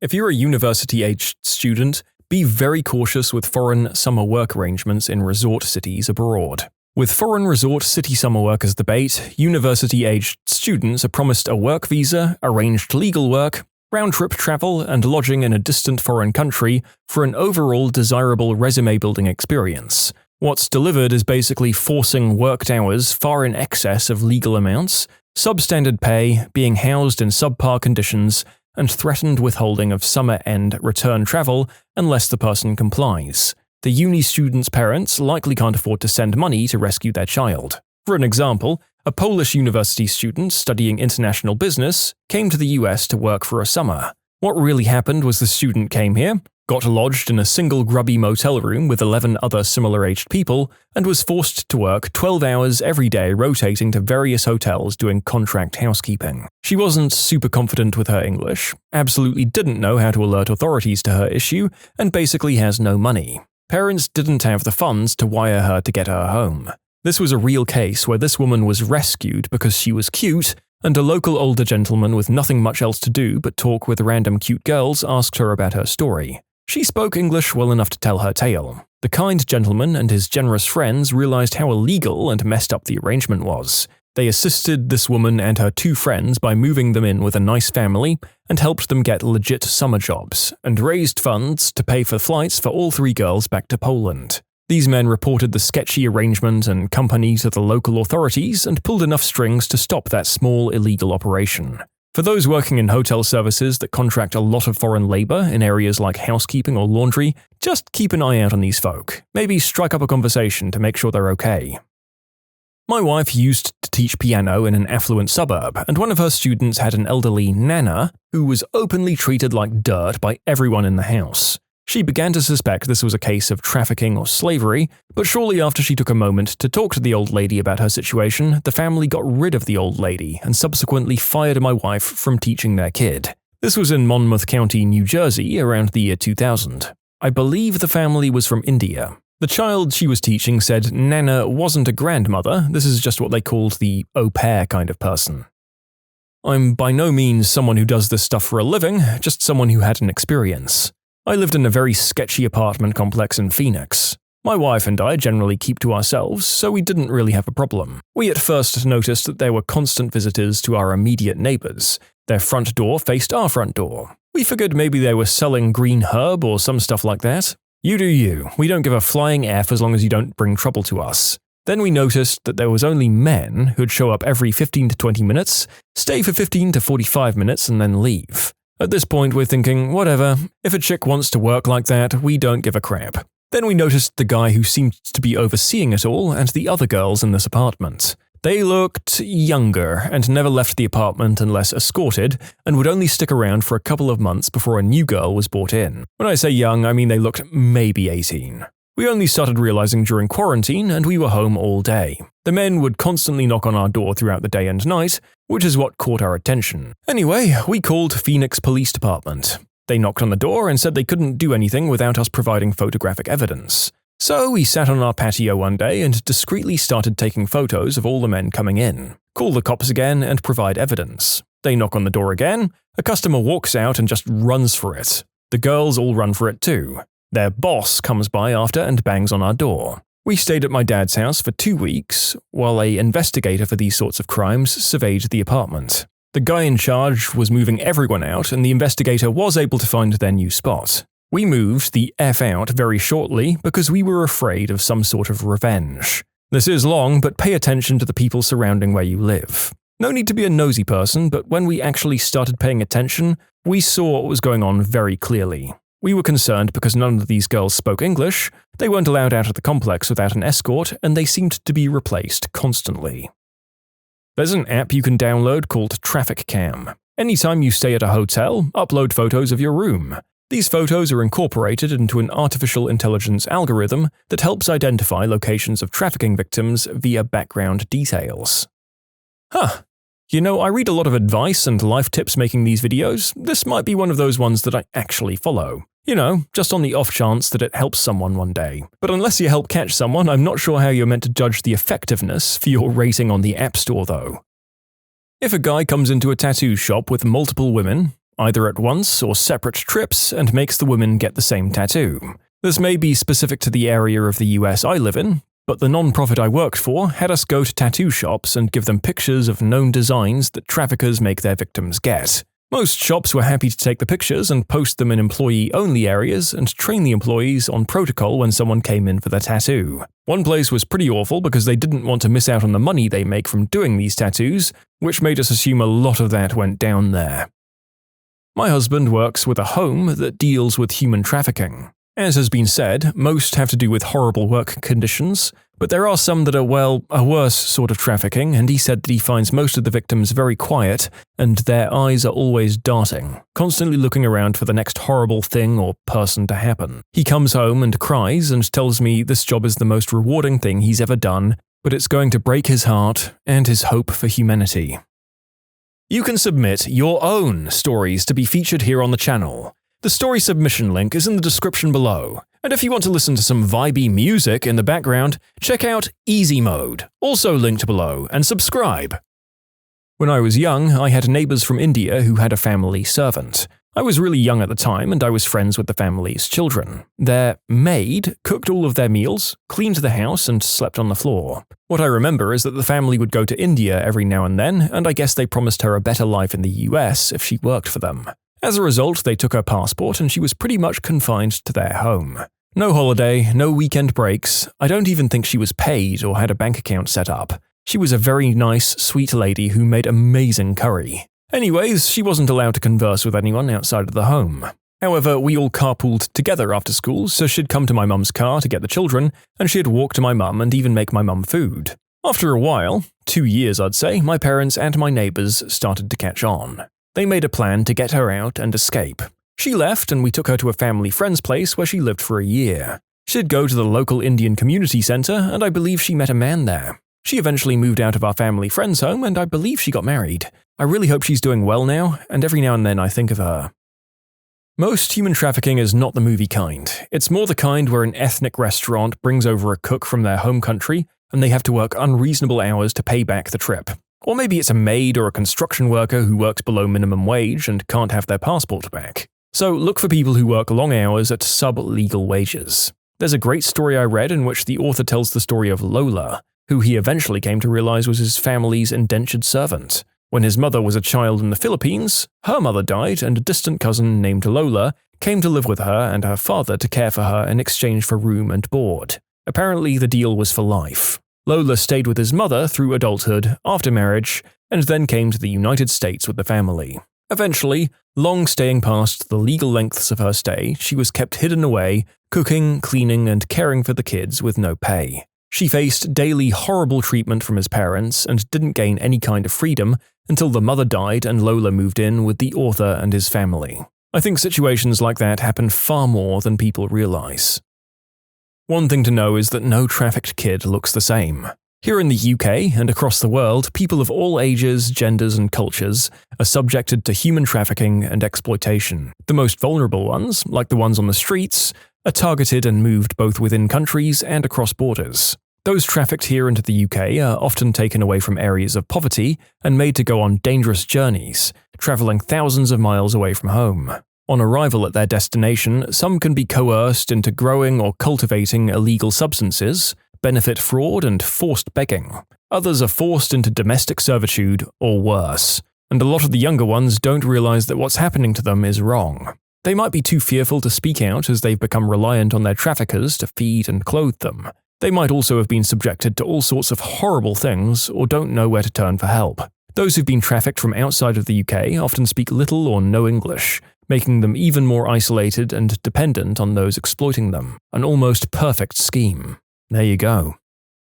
I had a loved one pulled into the trafficking industry as an adult, so I can offer a couple of pointers for spotting adults who are being sold as unwilling working girls. First, missing shoes. It's hard to run away in a city barefoot. Blisters are a dead giveaway.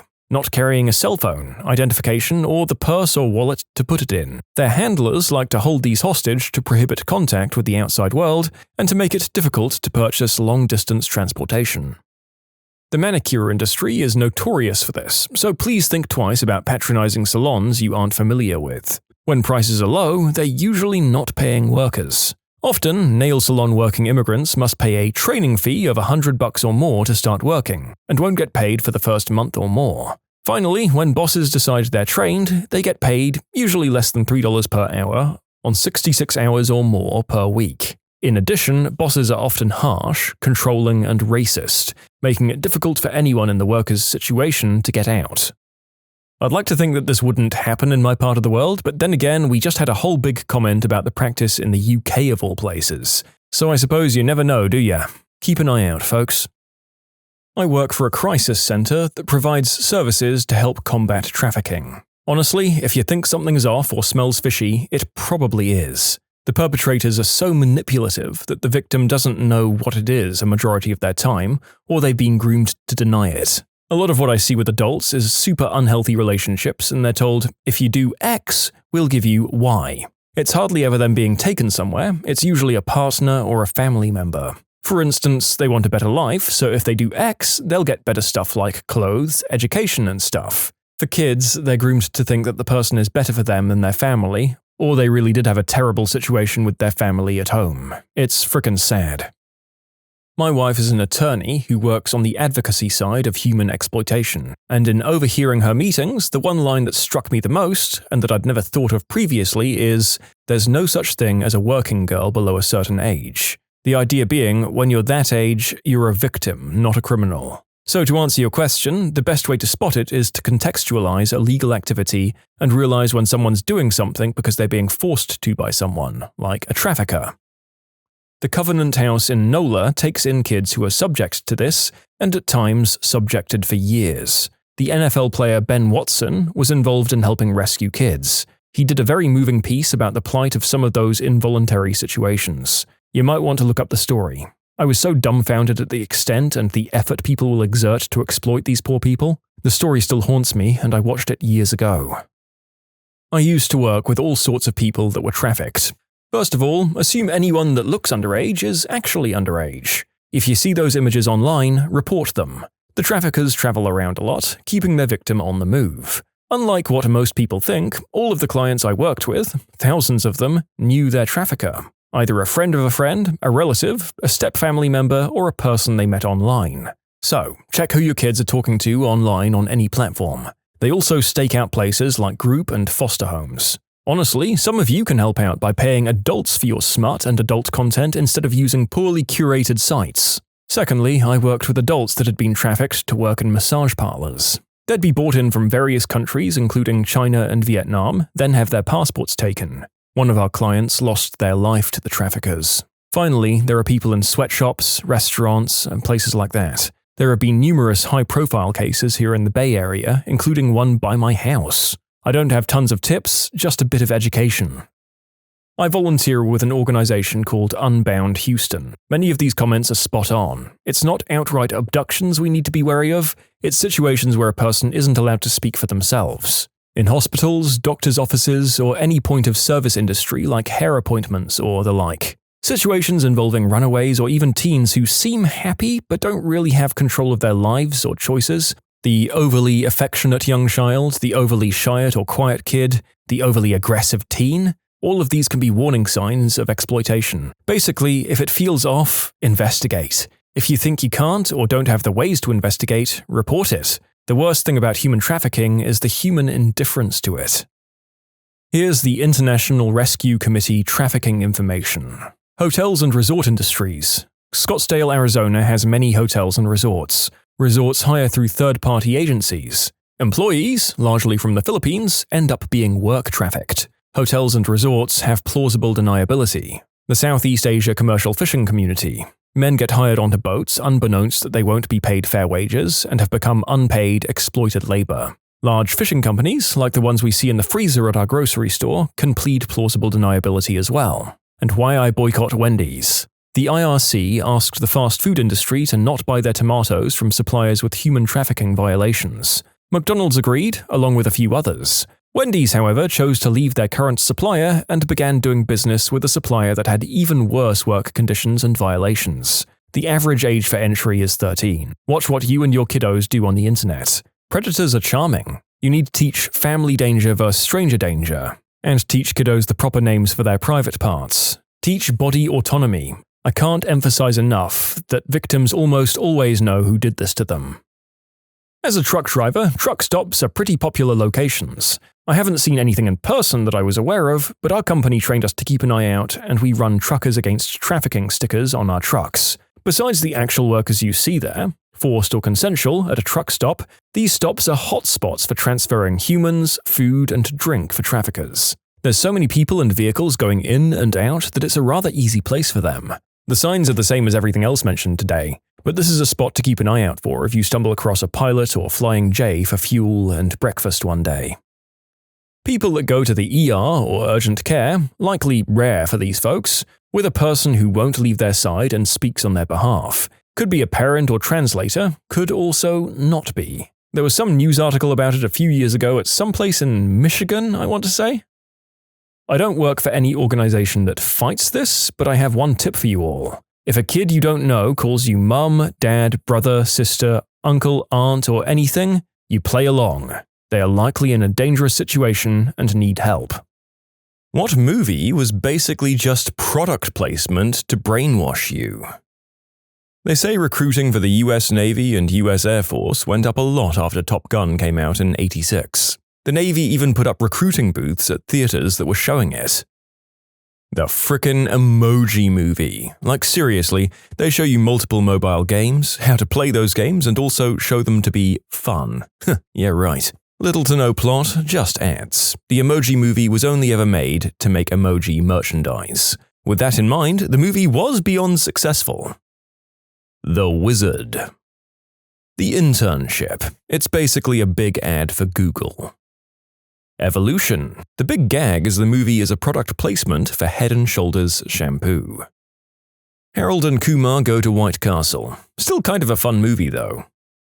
Mac and Me. While Coca-Cola is everywhere and even literally saves the aliens from death, it's the McDonald's facts that are more interesting. Supposedly, they're the ones who bankrolled a lot of the film's production. It's one of the only films to legally use Ronald McDonald. They're very hardcore about how they let the media use him, but they were basically the producers of the movie and forced the McDonald's scene.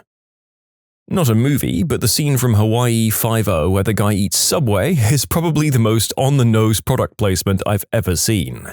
And that's really just the tip of the iceberg. It's all just constantly in your face. Windows Surface, Windows products, every car in the show is a Chevy. I'm astonished that they weren't flying in Chevy-branded helicopters. SE, and I can't believe I have to leave a gap here for prudish YouTube, X-Tape, starring Cameron Diaz and Jason Segel. The entire thing was a gigantic ad for Apple, and they weren't even subtle about it. There's literally a scene where Jason Segel throws an iPad out the window and then goes to get it from outside and says, "Man, the construction of these things is unbelievable." There are whole montages of all the Apple promotions in the film on YouTube. Spaceballs was just advertising itself the entire time.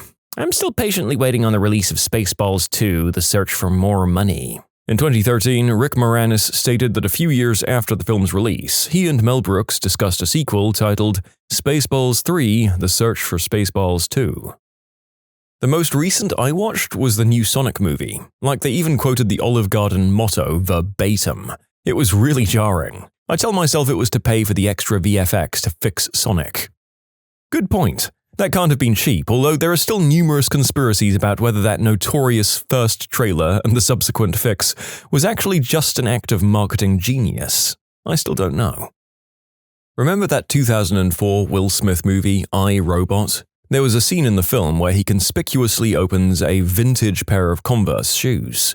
Then later, his mum asks him what he's wearing, and he lifts his foot up and says something like, "Converse All-Stars, vintage 2004. I know you want them." It's a literal commercial in the middle of the gosh darn film. Wayne's World did in-movie ads better than anybody, ever. If you know the scene, you know. The new Space Jam. It was just Warner Brothers saying, "Don't forget we own all these franchises, so suck it, Disney." Every single Transformers movie or TV show. There's one where the guy just stops mid-car chase to chug a Bud Light. Yeah, right. During the end battle of the first Transformers movie, a bunch of everyday objects were turned into Decepticons, one of which was just an Xbox 360 complete with the startup chime and everything. Also, those original cartoons are literally just ads for toys. Jurassic World. How many times were they going to show us that Mercedes-Benz logo or whatever car they featured? Usually in shows too, it'll be a Chevy Silverado or a Chevy brand car. I vividly remember Heroes being way overstuffed with Nissans. I specifically remember the cheerleader asking to borrow the car, but calling it by proper branding name. Instead of, "Can I just borrow the car?" it was, "Hey Dad, can I borrow the Nissan whatever exact model it was?" I've actually forgotten what specific car they were selling themselves out for money. I just remember it being a super jarring line. I was half expecting her to turn straight to camera and say something like, "I need to borrow that car specifically for its comfortable seats, turbocharged engine, and smooth handling." Jack and Jill.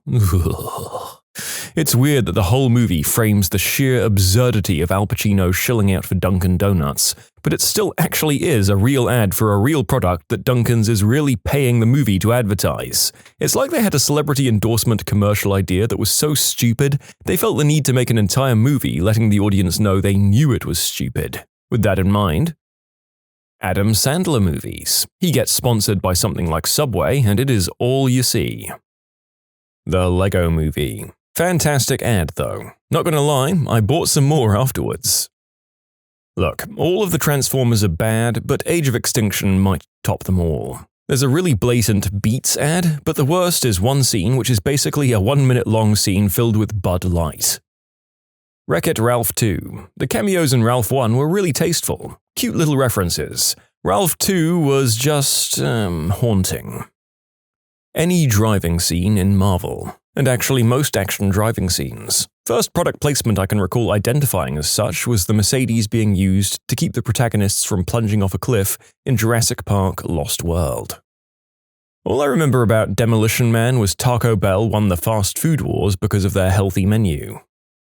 Talladega Nights. They play an entire Applebee's commercial right at the climax of the movie, and it's absolutely hilarious. "I'm Ricky Bobby, and if you don't chew Big Red, then F you." But that in itself is half the joke, the other half being how commercialized NASCAR was at the time.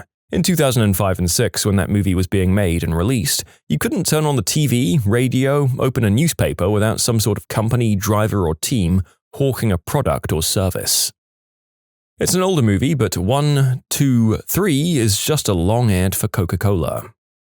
Wasn't the Italian Job just an ad for the new Mini Cooper? It was also a remake of a 1969 film that prominently featured the Mini Cooper as part of the heist. So, a commercial remaking a commercial. Not a movie, but I always found it strange how The Walking Dead constantly features newer and newer cars each year during a zombie outbreak, where I just can't imagine many new cars would be being made. It takes you right out of the apocalypse setting into some crappy Chevy commercial we've all seen 1,000 times. Good thing the show missed all of its opportunities to be any good, so it didn't matter much. Huh.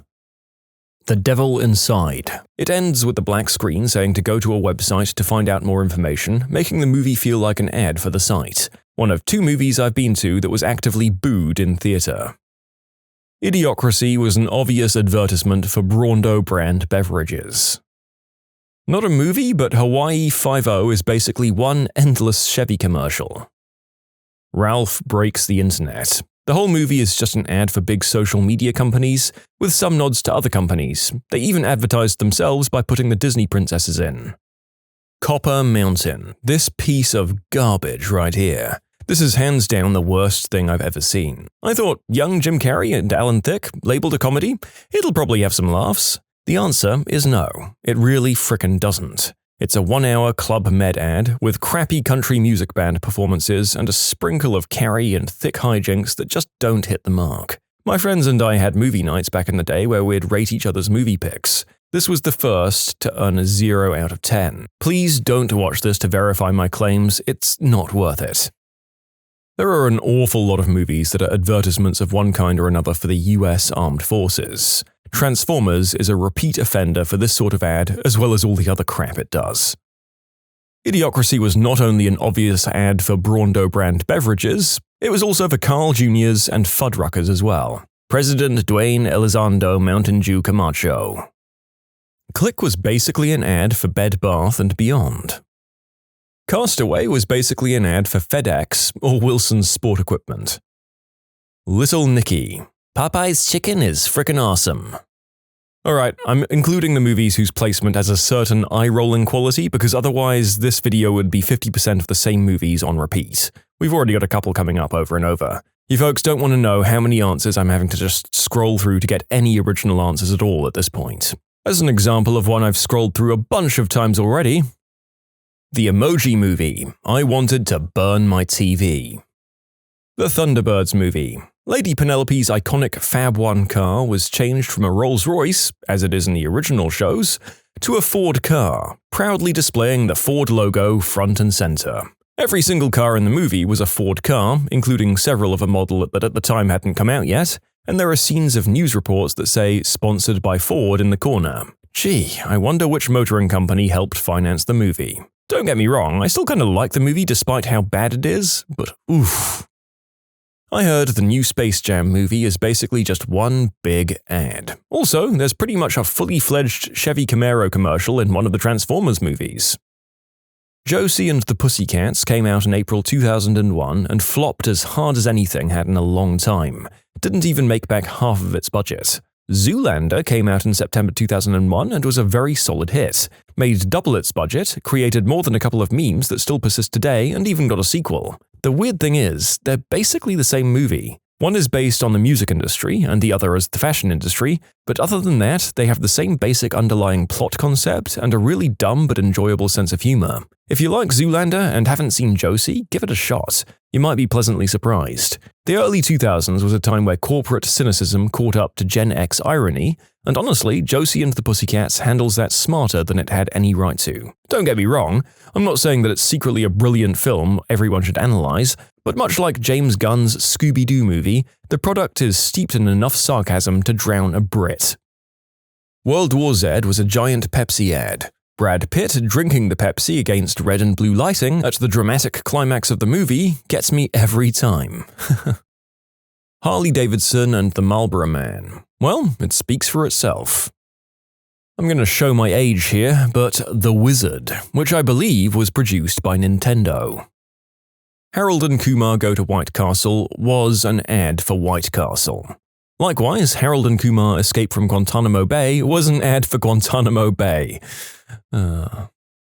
Look, I'm going to tell you about another real doozy of a movie, but first I want to give thanks to Raid Shadow Legends for entertaining me while I write this comment. In Raid Shadow Legends, you get to choose between heroes or something and battle things, maybe. Anyway, you should buy it. Right, what was I saying? You can submit your own stories to be featured here on the channel. The story submission link is in the description below. And if you want to listen to some vibey music in the background, check out easymode, also linked below, and subscribe. Ready Player One. Spielberg couldn't license all of the properties from the book and maybe never intended to. Instead, he turned it into an ad for his back catalogue. Top Gun was basically a 90-minute recruitment video. Transporter 2. Lord of the Rings was clearly just an ad to improve the sales of the books. Well, whether or not they intended it to, it also blew up the New Zealand tourism industry. Back to the Future Part 2. The Do-Over with Adam Sandler, Corona Beer. Independence Day is the kind of propaganda that Starship Troopers satirizes. Fast and the Furious and all of its parts. That movie was all about cars and family. You've Got Mail. Maybe it speaks to how ubiquitous AOL was at the time that I didn't notice then, but it's legitimately difficult to watch now. When it came out, basically AOL was the internet, but it's pretty cringy that the two biggest rom-com actors of that time were in just a 2-hour commercial. That movie also had a very basic 3D rendering of New York City that flew through at the beginning of the movie and is considered super state-of-the-art back then, if that gives you any insight into the era that the movie was released in. Pom Wonderful presents The Greatest Movie Ever Sold. It's a mockumentary by Morgan Spurlock, of Super Size Me fame, that's literally just him going from company to company and getting them to sponsor the movie. That's the whole movie. As a bonus, he convinced my town to name itself after the movie as a promotional stunt. At least we got one new cop car out of it, or was it Substance Dogs? I don't remember. Adam Sandler at this point is just an ad man. Every movie has him pitching something. Fat, Sick, and Nearly Dead. This documentary was just an ad for the maker's diet plan and books. The Secret Life of Walter Mitty is an ad for eHarmony. Up in the Air with George Clooney. Twister. I rewatched it for the first time in probably a decade the other day, and I realized it's basically just a big Jeep ad. Jeep or Dodge or whatever, it was a car ad anyway, and a slight Pepsi ad as well.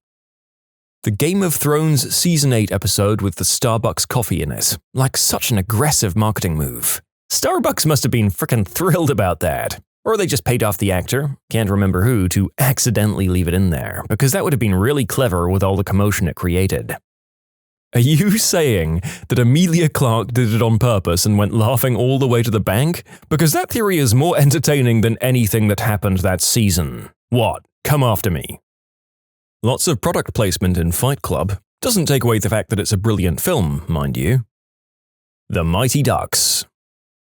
Angels in the Outfield qualifies as well because I believe the Angels were owned by Disney at the time? Spaceballs was basically just an excuse to plug Yogurt's merchandise. Krispy Kreme presents the Power Rangers movie. Evolution. Have you seen the end? That was actually fairly sound science. The writing was pretty clever. You've got the fat guy who's vain about his hair. He happens to know that the active ingredient in Head & Shoulders was selenium. Shampoo being the thing that kills the aliens is funny. They crammed several jokes on several levels into that.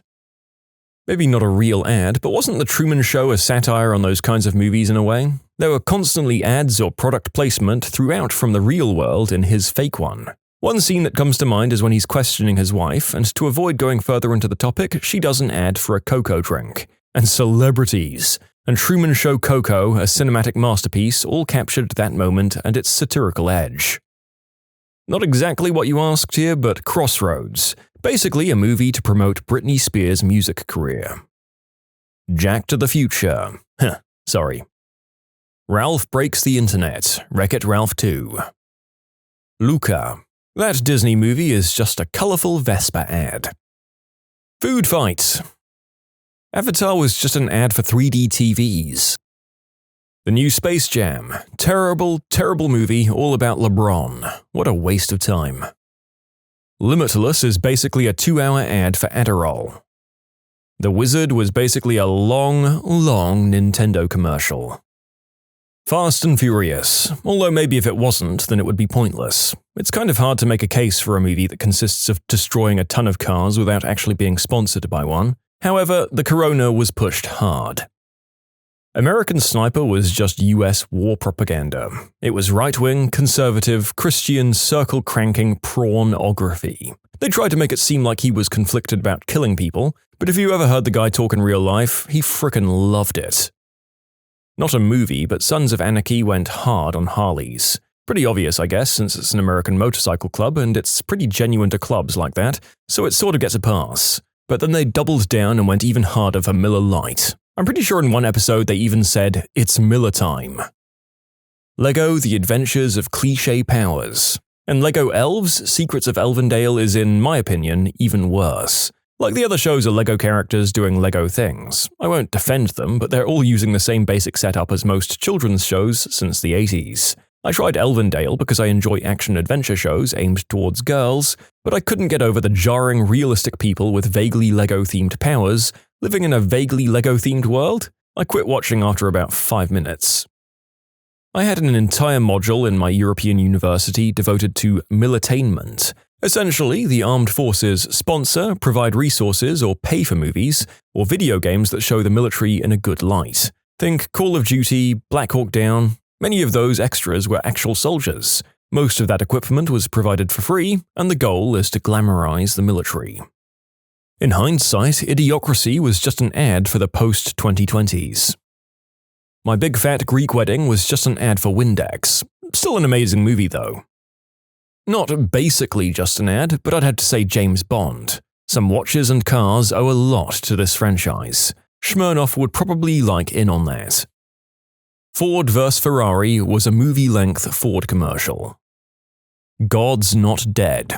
That movie was pretty awful, but I remember I literally rolled my eyes when the Duck Dynasty dude told everyone to text their friends, "God's Not Dead." I saw it with a church group that bought out the entire screening and they all applauded at the end of the movie. I think that was the day I realized people in my religion don't care about art so long as it says crap they agree with. War Incorporated. Back to the Future and Charlie and the Chocolate Factory. But who said that that makes them a bad film? They're just promotional advertising. The Blind Side. It's a giant billboard for Under Armour. Next time you watch it, that logo will be all you see. Pretty much any Adam Sandler movie. Popeye's Chicken, Gatorade, Bed Bath & Beyond, there always seems to be something in his films that's just blatant product placement. Pokemon Anything. The TV show Undercover Boss. It's basically a PR show to say that the bosses aren't really the bad guys. Just look at what they do for their employees. The Founder. I don't even like McDonald's, but it did make me want to order something seeing their logo and stuff everywhere. I feel like the pod racing in Phantom Menace was done for the sole purpose of selling Nintendo 64 pod racing games. Black Widow is 100% an ad for an upcoming Disney Plus series.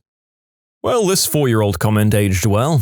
I don't know that Yelena's appearance in Hawkeye 2 counts. That felt more like a cameo. We've eventually got the Thunderbolts and New Avengers movie, but that really feels like them making lemonade with lemons. Pretty good lemonade, admittedly. The Terminal. Battle Los Angeles was a 90-minute advertisement for the US Marine Corps. Never seen so much blatant pandering. I'm surprised I haven't seen Cars 2 mentioned yet. Not entirely an ad, but I seriously always remember the Coca-Cola and Reebok not an ad scene in Wayne's World. Transformers is one big General Motors commercial. Like every Marvel movie for every other Marvel movie. Idiocracy because we've seemingly bought into most of it. Basically every US action is sponsored by the military, so there's that. Space Jam 2. Zero Dark 30, aka imagine if our campaign of illegal treatment of prisoners had produced useful intelligence. The Hangover. Can't wait to go to Vegas, baby. Castaway. My dad calls it the FedEx ad with Tom Hanks. Specifically Iron Man. It was a long shot with a then washed-up actor done on a minimum budget to try and push toy sales, and it ended up launching the whole film franchise when it made $500 million in the box office. Huh. You've got mail. I'm looking at you, AOL, wherever the hell you are. The Island, 2005. ad placement after ad placement. It becomes overt once they leave the island and enter the real world. And so many Michael Bay movies that others have already listed. Evolution. Mac and Me was basically an ad for Pepsi. Stronger, with Jake Gyllenhaal, was basically a corporate pitch for how great Costco is as an employer. Effective. The Emoji Movie. Has anyone said click yet? Bed Bath & Beyond ad. Spaceballs, the movie. I got the Spaceballs PJs and I'm thinking about getting the Spaceballs the Flamethrower. Not technically a movie, but the South Park Black Friday trilogy was essentially a giant ad for the South Park video game. The Sandlot. Still to this day, I contemplate buying a pair of PF flyers. Due to product placement, the Emoji Movie was profitable prior to release. iRobot. It felt like an advertisement for a shoe company. I can't remember if it was Skechers or Converse. A Recipe for Seduction. A Lifetime and KFC mini-movie starring Mario Lopez as Colonel Harland Sanders. Ready Player One. Men in Black. One big advertisement for Ford, Doc Martens, Oakley, and New York tourism. Nomadland. I know, not really, but Amazon sure does come out looking good. Sonic the Hedgehog has multiple ones, namely for Zillow and Olive Garden. It's so weirdly out of place in a movie like that. Demolition Man. Gotta go get me some Taco Bell. The new War of the Worlds movie with Ice Cube. Not only is it hilariously bad, it's also got some of the most on-the-nose Amazon eggplant sucking I've ever seen. Batman vs Superman felt like an ad for a Jeep. James Bond and Aston Martin. The Mummy with Tom Cruise. Josie and the Pussycats, but that's the point of the plot. Huh. Not a movie, but Burn Notice has constant product placements, especially with cars and beverages. Dope show though. When did a bad guest in your house deserve the red wedding treatment? Happened to a friend. When we were younger, this kid came over to his house and took a crap and didn't flush or use toilet paper. Then a few weeks later, when my friend went over to his house, he was going to return the favor, but lo and behold, there was already a turd waiting for him there. Friend living in Europe came to the US to visit family. Her husband was here for a couple of weeks but went back to Europe for work while she stayed with us for the summer. Unbeknownst to us, she had stopped taking her medications and started racking up long-distance phone calls to Europe in the middle of the night and early in the morning to talk to her husband. But if she called his office and he wasn't there, she'd just ask to be put on hold until he returned to the office. I received a $3,000 phone bill and realized what had happened. Thankfully, our phone company at the time listened to my story and agreed not only to set us up with an international plan to call Europe cheaply, but they made it retroactive to when she started staying with us. $3,000 became less than $200. This was at my grandmother's funeral. She was a well-known lady, so many people came to her funeral. What happened while we were all grieving was a bunch of people decided to steal a whole bunch of random crap from our home. All our plates, cups, cooking utensils, bags of rice and medicine, all gone.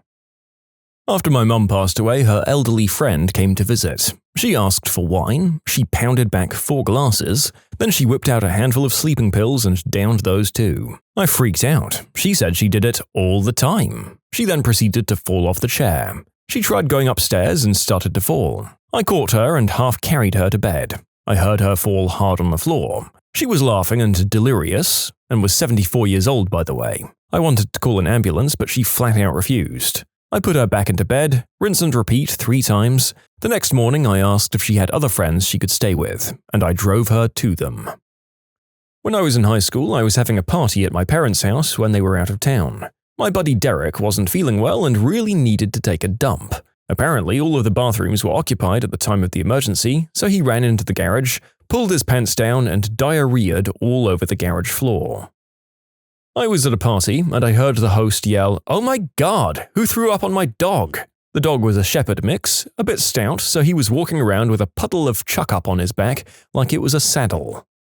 No, and if he's like any of the other good boys and girls I know, he was probably just walking around looking perfectly happy about it until he was summoned for washing time. We don't deserve doggos.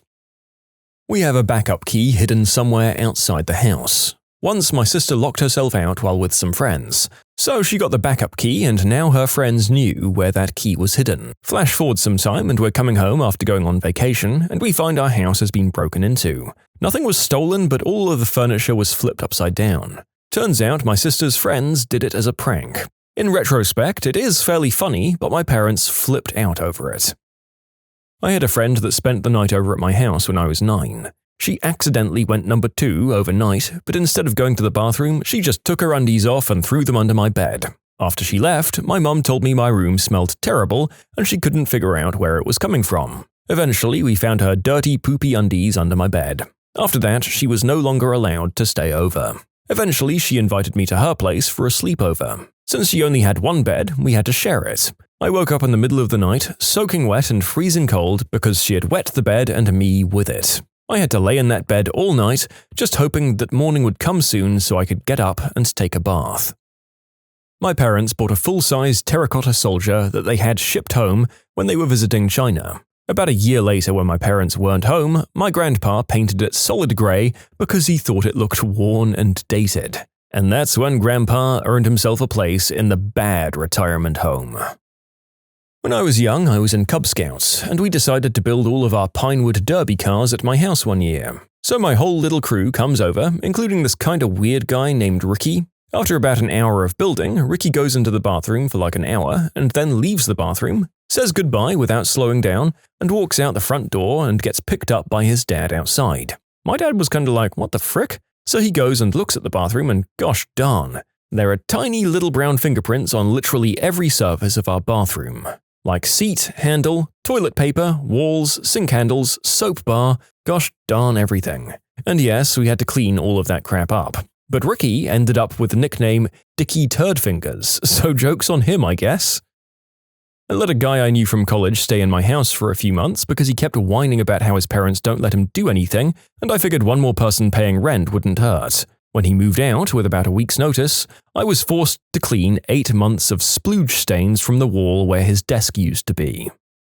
I was watching my cousin's dog at the time, really cute West Highland White Terrier. I'd made a rainbow cake using food coloring, which is really hard to get off clothes or skin because it just gets stuck. I'm pretty sure you can guess where this is going. Well, while I was sleeping, passed out, my friends dyed my cousin's dog with different food colorings. I was real mad. It wasn't enough that my cousin's parents were picking up the dog the next morning, but they also used my expensive colors and refused to pay for them or the shampoo I needed for the dog. They'd also poured the green liquor on the dog in the hope to dye her with the liquor first. So she was a sticky color mess. The color didn't even wash off properly, so I paid for her next trimming. My cousin and her family were so mad, the color wasn't even the worst thing, it was the liquor. And no, we're not friends anymore. I had a girl who was 6 or 7 pee in my boots. I had a party with 8 friends. After they left, I went to the hall bath and noticed the hand towel was missing. I looked on the floor and noticed the crap smeared into the grout. Then I looked at the toilet and realized the crap was smeared in swirls all over the side of the loo closest to the wall. I don't know what happened and never did find the hand towel. Gross. Years ago, my old housemate's mum came to visit. I'd just done a 14-hour shift in the pub I was working in at the time. I came home to find her in the kitchen, off her face, in her tights, surrounded by broken glass on the floor and eating my cereal from the bag. She'd smashed all of the wine glasses. She was a counsellor for the Tory party as well. Housemate had passed out, so I had to deal with this wreck of a woman who I'd never met before. He was sleeping over, and in the middle of the night, I see this guy punishing the crap out of his meat. I swear this guy sent it to the frickin' Shadow Realm. Years ago, I lived in a mobile home, me and my significant other. To help with the bills and rent, we took in a guy as a roommate short-term. It was supposed to be for a week. It was my neighbor's father. I should have figured out right there when he didn't let his dad stay with him. Day 1, set up a computer in his room. That's cool, play World of Warcraft or whatever you do. Nope, he was watching cam girls at high volume. Day 2, I come home to my door locked. My key isn't working. This guy had the audacity to change my locks while I was at work. He said he didn't feel safe. Day 3, had friends over for a barbecue. We all worked at the same fast food restaurant that may or may not serve tacos. The store manager closed on Tuesdays. We were off as a group. Every Tuesday we'd eat and drink, stuff like that. So our roommate brings some chick home without giving us a heads up, and they are doing the deed, in his room with the bedroom door open. I'm walking my buddy's 3-year-old son to the bathroom as he didn't want to go alone, and that's when we saw him. Seriously, now I don't even invite people to my house. Meet me somewhere. Nobody is coming over. Drunk friend threw up on my couch and floor, made a real messy attempt to clean it with some paper towels, and then just left without saying anything while I was asleep in my room. I woke up to find chunks everywhere.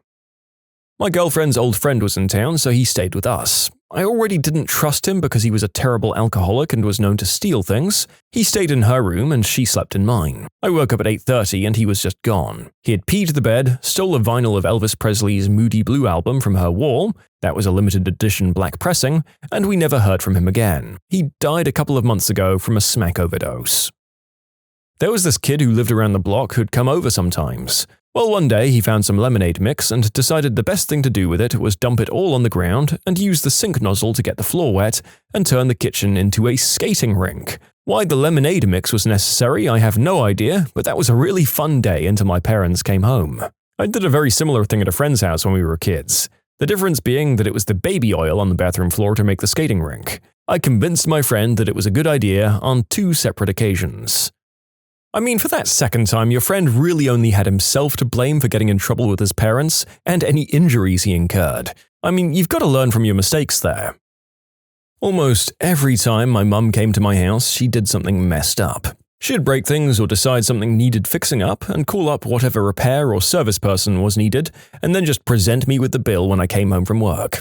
She flooded my kitchen once, which leaked out all over my living room and warped my hardwood floors. I came home once and she had repainted my kitchen. But the worst was that she left candles burning and we woke up to my living room in flames. Almost killed us both. I live in Asia now, in a small studio apartment. So even when she comes to Asia, which has only happened once so far, she can't stay in my home. Your mom should test software. Making things break is required in that occupation. You can submit your own stories to be featured here on the channel. The story submission link is in the description below. And if you want to listen to some vibey music in the background, check out easymode, also linked below, and subscribe. A girl came over during a party. She'd obviously had a few drinks. First, she tried making out with me, which I'm generally in favor of, but she was trashed and could hardly walk, so we set her on a couch. She didn't stay there though. She took one of the hockey sweaters that I hang on the wall, put it on, and sat on the floor, banging her hands and singing to whatever song was on. It was obnoxious, but harmless, and thankfully she stopped, because a few minutes later she threw up all over my sweater, herself, and the floor. Not great. We got her to the bathroom, where she promptly passed out. Which is generally a good spot to do so, except when it's 10 PM and people are still coming over, and there's one bathroom in the place. We eventually just unlocked the door, found her sleeping undressed in the bathtub, in her own throw-up, happy as heck and thanking us for inviting her. We left her there, drew the shower curtain, and she either passed out or got to hear everyone pee for the night. She woke up at around 4 AM, climbed into my bed where I was blissfully sleeping, keyword being was. I had to call her a cab and pay him up front because shockingly she lost everything she owned in someone's car. Then I got to throw my sheets and blankets in the laundry and sleep on the couch. We are still friends, she's apologized plenty, but that was not a good night for her. My mum stayed with me for a week when my daughter was born.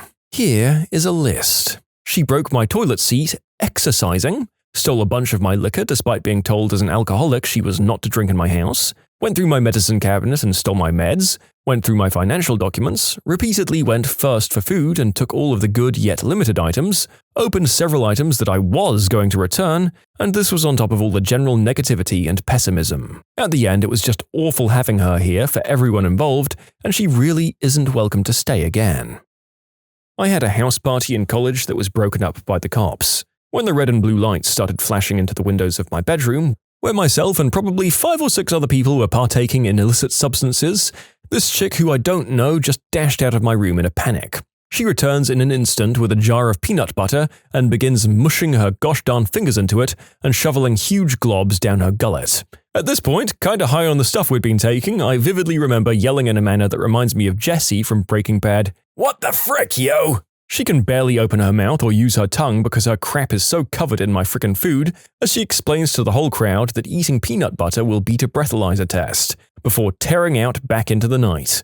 I never saw her again. The cops were super nice, they just ask everyone to leave, and I wake up the next morning, which is when I see it. This peanut butter witch cleaned her grody little claws all over my frickin' walls on her way out the house.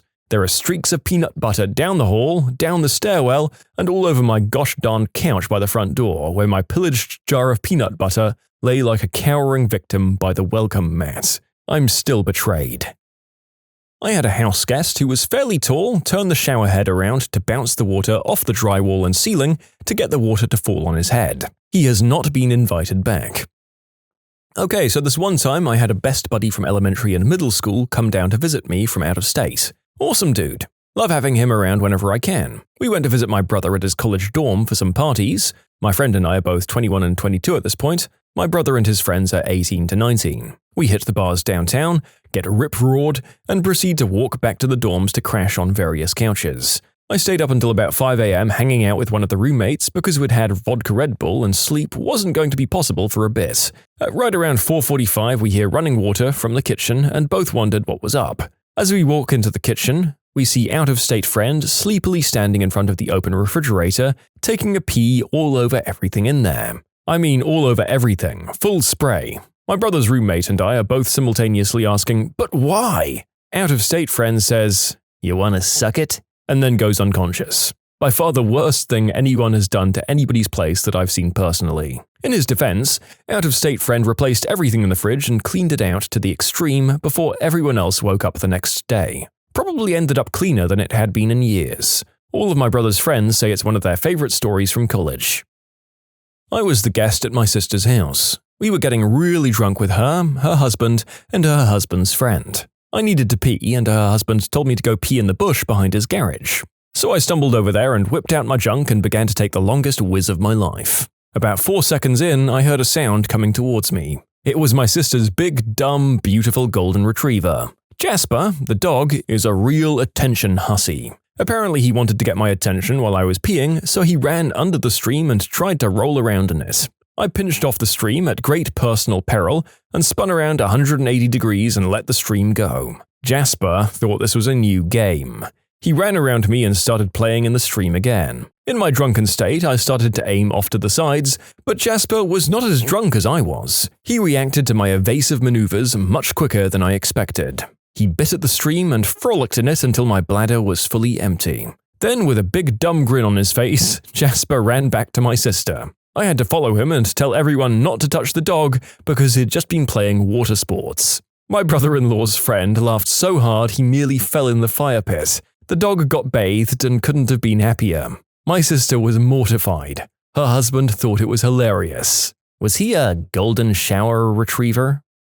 Well, the person who made that last play on words was as awful a human being as they are funny, but really, there's no way anyone could blame you for that dog's actions. I mean, really, asking a drunk adult of a certain age to cut off midstream is an impossible request. When I was a kid, me and my friends were over at a birthday party. We were playing hide and seek, and one of the kids peed in the kitchen sink because he had to go, but didn't want to reveal his location. None of us knew about it at the time, but later my parents got a phone call asking if I did it. My dad sat me down and asked me straight up. I looked at him like he had 3 heads and said, "No, I'm not 5. Then he laughed his butt off at the idea of some middle schooler whizzing in someone's kitchen sink.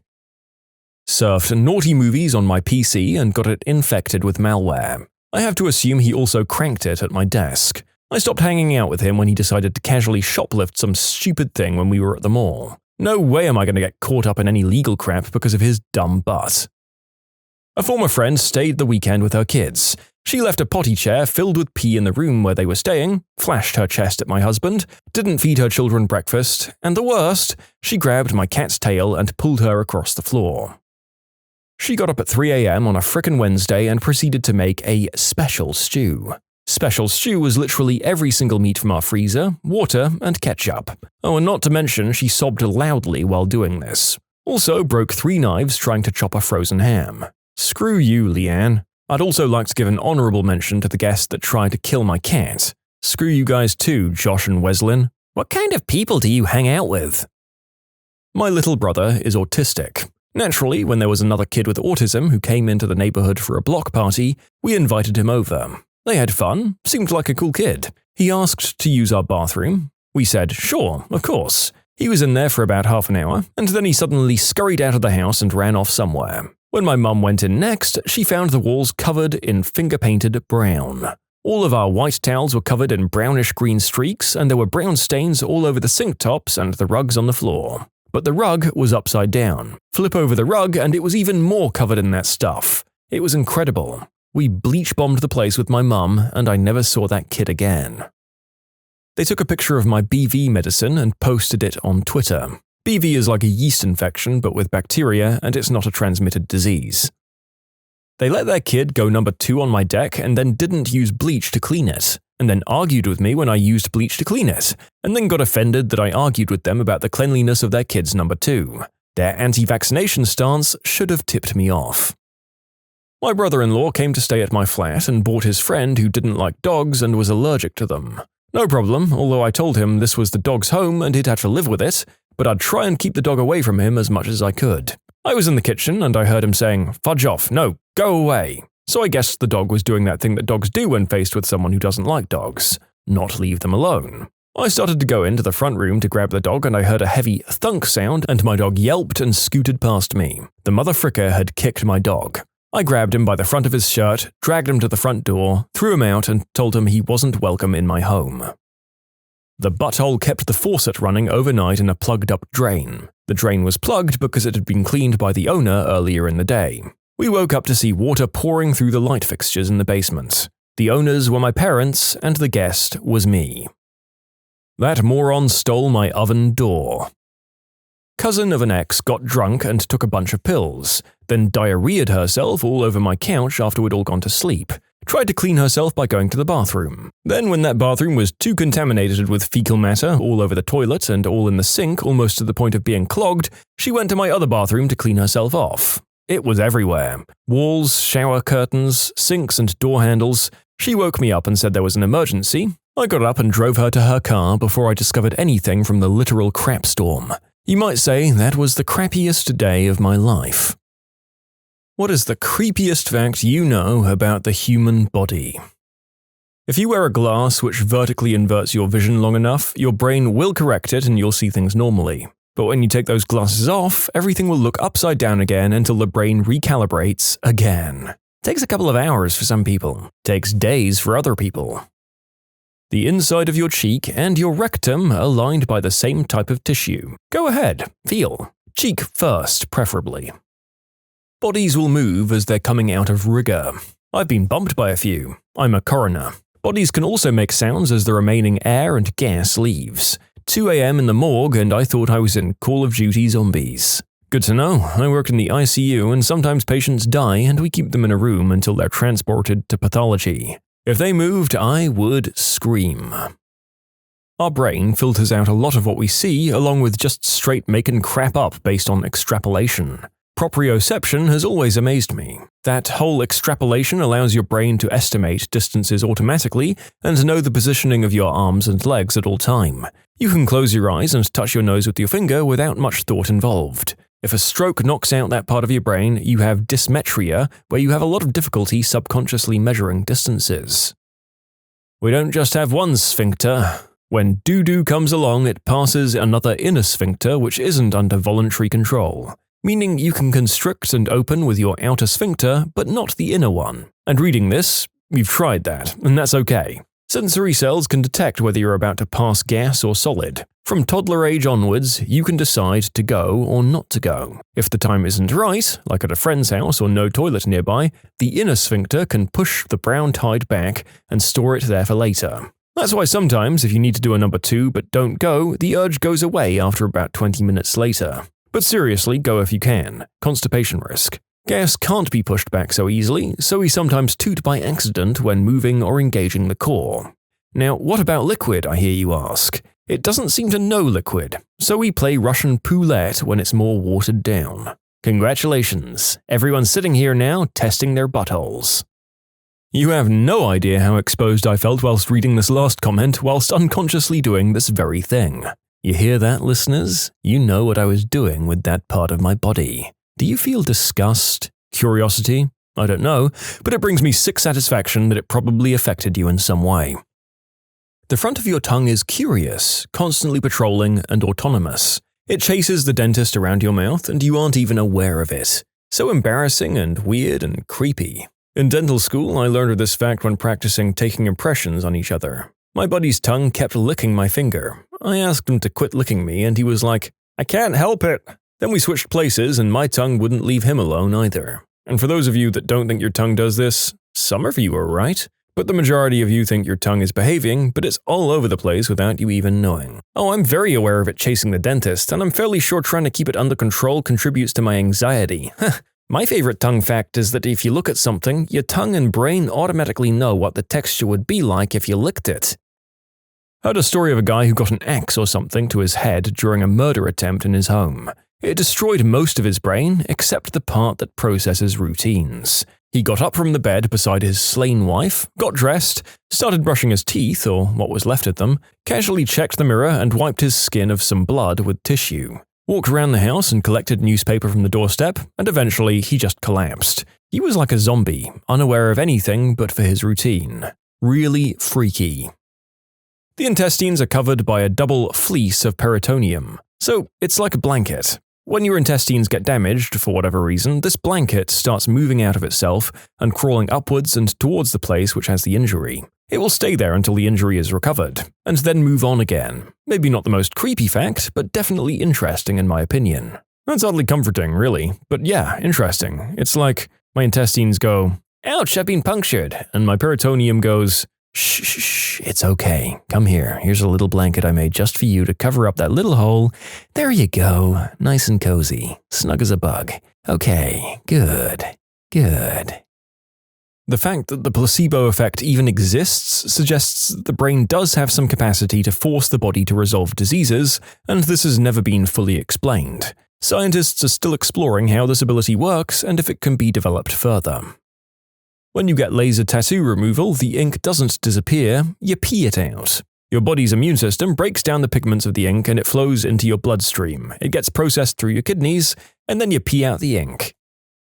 My favorite is the blind spot at the center of each eye where the optic nerve is. A lot of people don't even know it exists, and even if they do, it's bigger than people often think. It's also really easy to demonstrate to people if you know how. It's one of my favorite bar tricks. All you need is a pen and a napkin to draw a cross and a dot. If you close your right eye, look at the cross with your left eye, then move your head towards or away from the napkin slowly while continuing to watch the cross sign, the dot will disappear as it passes through the blind spot of the retina of your left eye. If it doesn't work, you are doing something wrong. It isn't because you don't have a blind spot. Unless you're a squid, you have a blind spot. All vertebrates have them. The liver can grow parts of itself back. Also, if you get a splinter or foreign object stuck in your skin, you can hold a flashlight against your skin and shine the light through your flesh, and the foreign object will be a dark spot. Light actually passes through our flesh quite well. Also, if you shine a bright enough light into your mouth, you can see the light in your own eyes. So what you're telling me is I can become a jack-o'-lantern. I'm really glad so many people have gotten out their flashlights and had some fun with them. Never stop exploring and being curious and trying to discover new things. The world is amazing and has so much crazy stuff to uncover. You'll keep having fun now, and thank you everyone for the wonderful replies and absolutely making my day. If you hit your chest at a very specific time in the electrical cycle, your heart will stop. Sometimes there are just random extra muscles. You can go your entire life without even knowing it. I've worked as a mortician, and the MEs would tell me about some cases like this. Also, just random tumors, even when the individual had never been diagnosed. Lastly, skin sounds like saran wrap when peeled from the body. Oh, that last one? Oh, you liar, take it back. I don't want to know that. Oh, don't worry, it doesn't sound like saran wrap when your skin is peeled from the body while you're alive. I think it's just the cold decomposition process that makes it sound like that. You're welcome. You can become allergic to yourself. Well, I'm allergic to my own splooge. I once had a bit on my stomach and it became red and itchy. You've got a nut allergy. Your intestines know what shape they're supposed to be in and they can move themselves, which means gut surgeons can just stuff them back into you when they're done and they'll sort themselves out. I've had my intestine resected, like a piece cut out and then the rest sewn back together, and now I'm picturing the surgeon just shoving my guts back into me like a sleeping bag and a stuff sack when the job was done. More like he rolled them up like an extension cord and then just threw them back into your skin drawer. A pregnant female corpse will build up enough gas to expel the inner resident even after death. Look up coffin birth. I will not look up any such thing, and I think anybody who does has problems. 3 to 4 inches of the male member is inside the body. When you're thrusting, you're also thrusting yourself. Oh, I can't believe there's more inside than outside. I know I said it was 8 inches, but obviously I was including the 4 inside of me. We eat our own hair while inside the womb. Babies eat the lanugo, which is what we call the fetus's hair, which they shed while in the womb, and it builds up within them to form the substance that makes their own first poop, known as meconium. Oh, so their first bowel movement is technically also a hairball? It's nice to know that we're a little bit more connected to our feline and canine mammalian cousins, isn't it? The brain will always, or usually, try to ensure its survival. If knocking you out does so, then you will faint for the safety of the brain. It does a slightly similar thing with sleep exhaustion too. When it gets to such a severe point that things start breaking down, the brain will basically say, "Not on my watch," and put you into a microsleep. As an example, we've probably all had microsleeps before when we're overly tired, but the further you slip into sleep deprivation, the more dramatic they get. Your brain will trigger them more and more out of necessity, and you'll find it harder and harder to get out of them. When my sleep disorder was at its worst, I'd find myself completely unable to open my eyes after my eyelids were dragged shut by sleepiness. The more I forced them open, the more I went into hypnagogic hallucinations. There'd be pink animals floating across the lecture hall, sounds would become distant echoes, and everything would rapidly become a rainbow swirl of tunnel vision. My next recollection would be that time had jumped 3 minutes as I'd fallen unconscious on my desk. After each microsleep, the next would be harder to snap out of, because my brain wanted, or needed, to wrestle me down and hold me there. On bad days like that, I'd be unable to stop walking in the street because standing still would trigger microsleeps, and I'd collapsed once or twice before. Same goes for the bus. Absolutely no sitting because I'd wake up at the terminal stop. I'd essentially had between 5 to 10 actual restful sleeps out of the whole 365 days. The other days could be a combination of 1 to 4 hours of effective sleep. Thankfully, my disorder is now about 75% treated. The pain you feel from sunburn is your skin cells effectively deleting themselves before they mutate into cancer. Nah, frick that, I'm not going outside anymore. As a skin cancer survivor, good call. My dermatologist says, I wish we'd stop calling it sunburn and call it radiation burns instead. In really bad cases of endometriosis, uterine tissue can grow throughout the entire body, colon, bladder, chest, and even the brain. It still tries to shed like a normal period, but it has nowhere to go. I have stage 4 endo. It took several surgeries to remove it, but my body kept making more. Endo cells replicate aggressively like cancer. Even after a total salpingo oophorectomy, it can return. You can submit your own stories to be featured here on the channel. The story submission link is in the description below, and if you want to listen to some vibey music in the background, check out easymode, also linked below, and subscribe. Human beings are a cesspool of bacteria, and when you die, your body eats itself from the inside out. There are more bacteria than human cells in our bodies. Billions of bacteriophages feed on gut bacteria. It's a whole ecosystem. You are your brain, and your brain is you, yet we often talk about it like it's separate. The brain might know how it works, but it keeps that info from itself. Still, it's curious enough to ask and try to figure itself out. You can grow tumors with hair, teeth, and eyes, but no heart or brain. I've had 2 of those. One had bits of bone, hair, and teeth. The second was half hair and half sebum. Allegedly, your immune system has no clue that your eyes exist. Effective tomorrow, if your immune system found out about your eyes, it would treat them as an external threat, therefore trying to neutralize your eyeballs, leaving you blind. I had an eye infection that killed my tear glands, and now I've got even more to worry about. There's an urban myth that often your fingernails continue to grow after death, which is supposed to explain why dead bodies often appear to have long nails. The truth is that the soft tissues in the fingers and hands tend to contract as they lose moisture, leading to the appearance of growing nails. The same reason people believe in vampires. The gums would retract, making it appear that the corpse had grown long teeth. It was thought the corpse was possessed by an evil spirit which would feed on the blood of the living, and bingo, vampires enter mythology.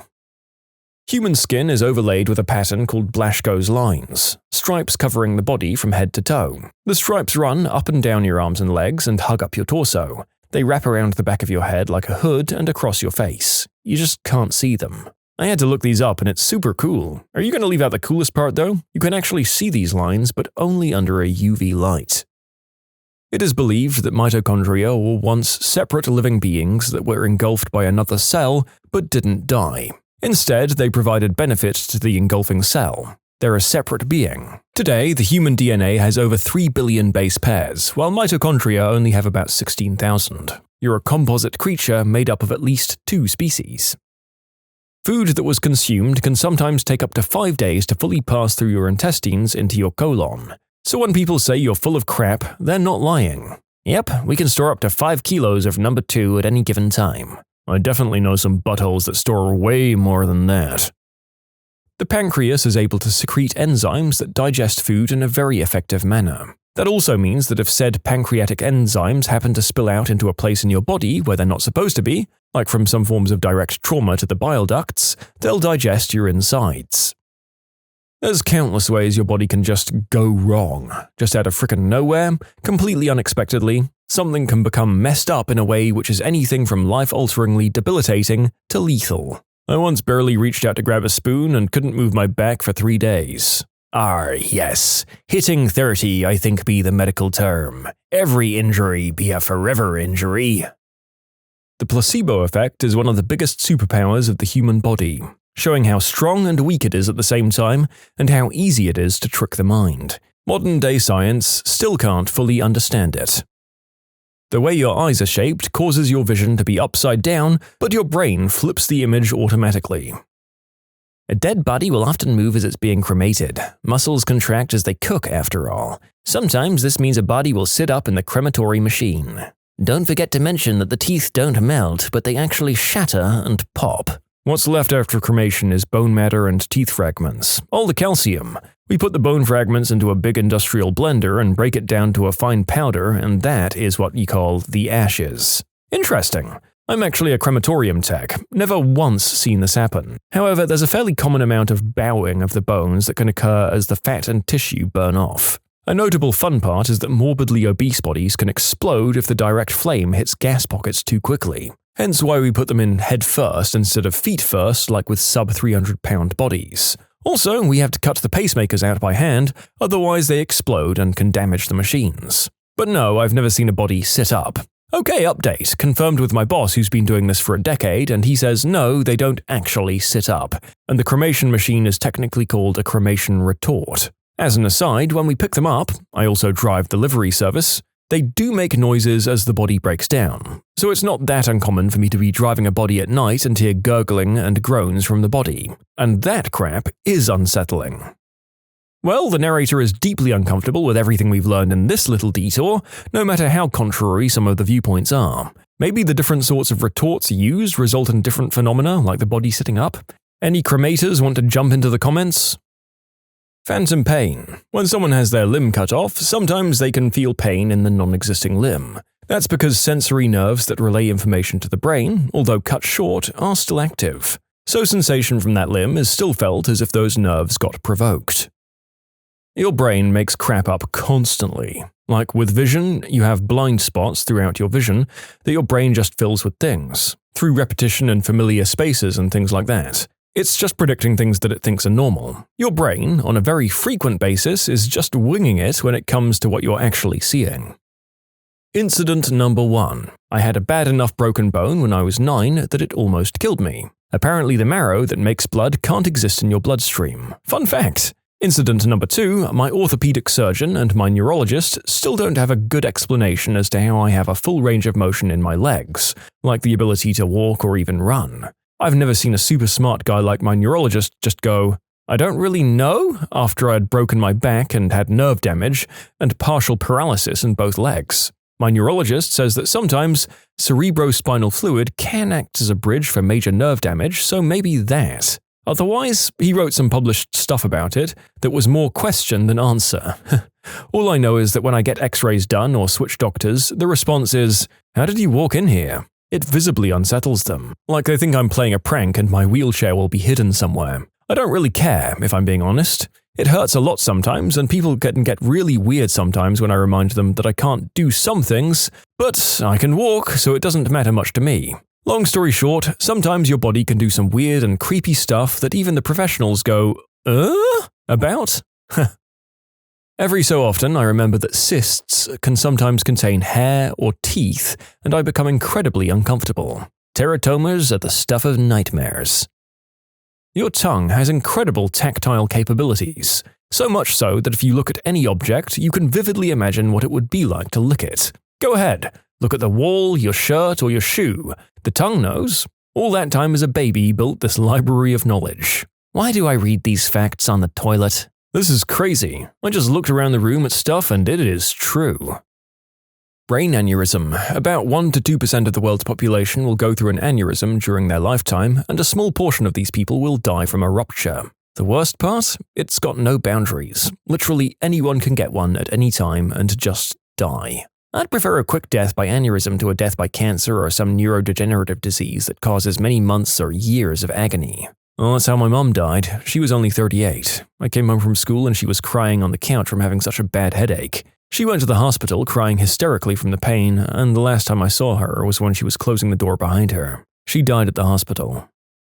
How limited our minds are. An ant will never understand that being in my room when I'm vacuuming is a bad idea, but the knowledge exists. I'm sure there's a buttload of information about the universe staring right at us, but we'll never understand it because of our stupid human brains. I always view it as a sort of frame. A fish in a tank has a specific frame it can live in, the tank itself, as well as things it can technically perceive beyond that. The room the tank is in, for example. Anything beyond that is absolutely outside the fish's knowledge. For example, it has absolutely no chance of knowing that my kitchen exists, generally speaking. I do believe humans have a better chance of, maybe not breaking, but adjusting or widening that frame.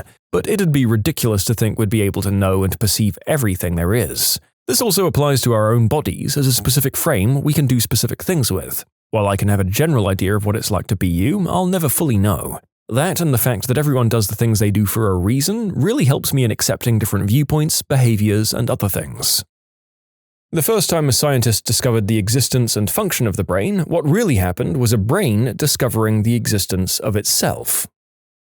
Saponification, the same process that happens when making soap, can happen after death and make you look like you're made of soap or wax. There's chemical changes that turn body fat into adipocere, which is a waxy substance. It preserves the body and you'll forever be a soap person. Viewed from a medical standpoint, the inside of your gastrointestinal tract is technically the outside of your body, making you a meat donut. Don't you mean a topological perspective? I don't think a doctor would consider me a meat donut, but a topologist wouldn't be able to differentiate me from a coffee mug.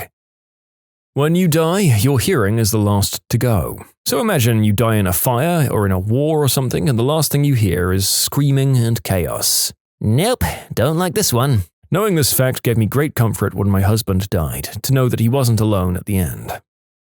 Our minds can be tricked, and our minds can trick us. Some people sleep with their eyes open. Our memories are fallible. If you remember something from like 10 years ago, the events in your mind are likely changed. You might remember a couple of things properly, but our memories are almost never 100% accurate. On top of that, we usually don't remember the unimportant stuff. Our dreams are a product of our subconscious, from any memory, especially recent ones.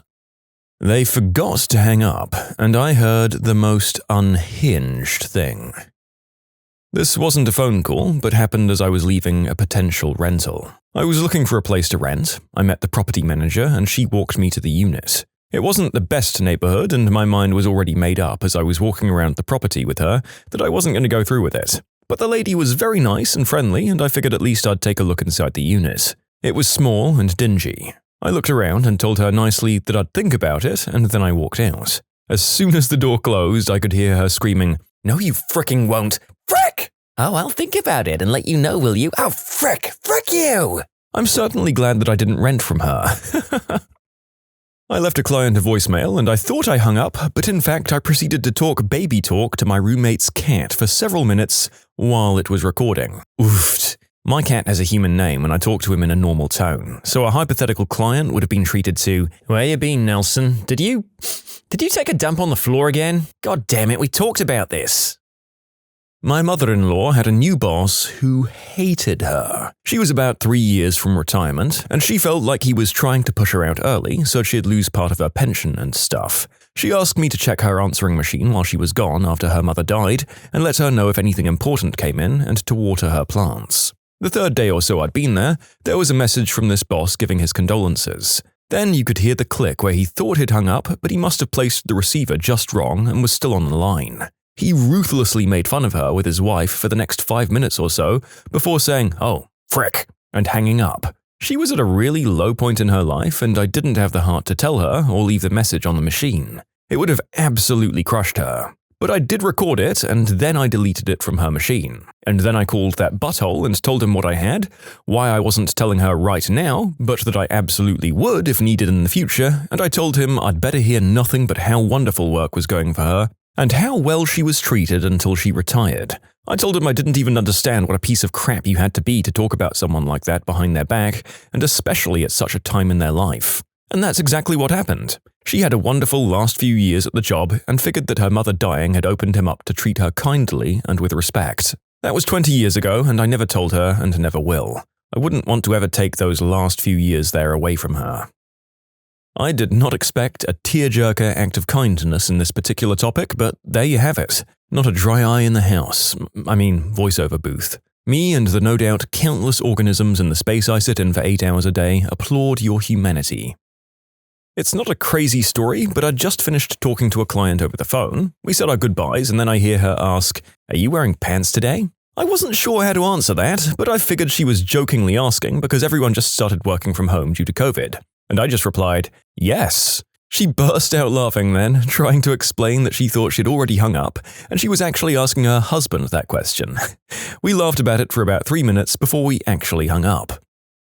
I once worked as a secretary in an office that, for some reason, got butt-dialed a lot. During one such occasion, I got to listen in while some gentleman from New York absolutely roasted one of his employees. "Well, what the fudge do you expect me to do?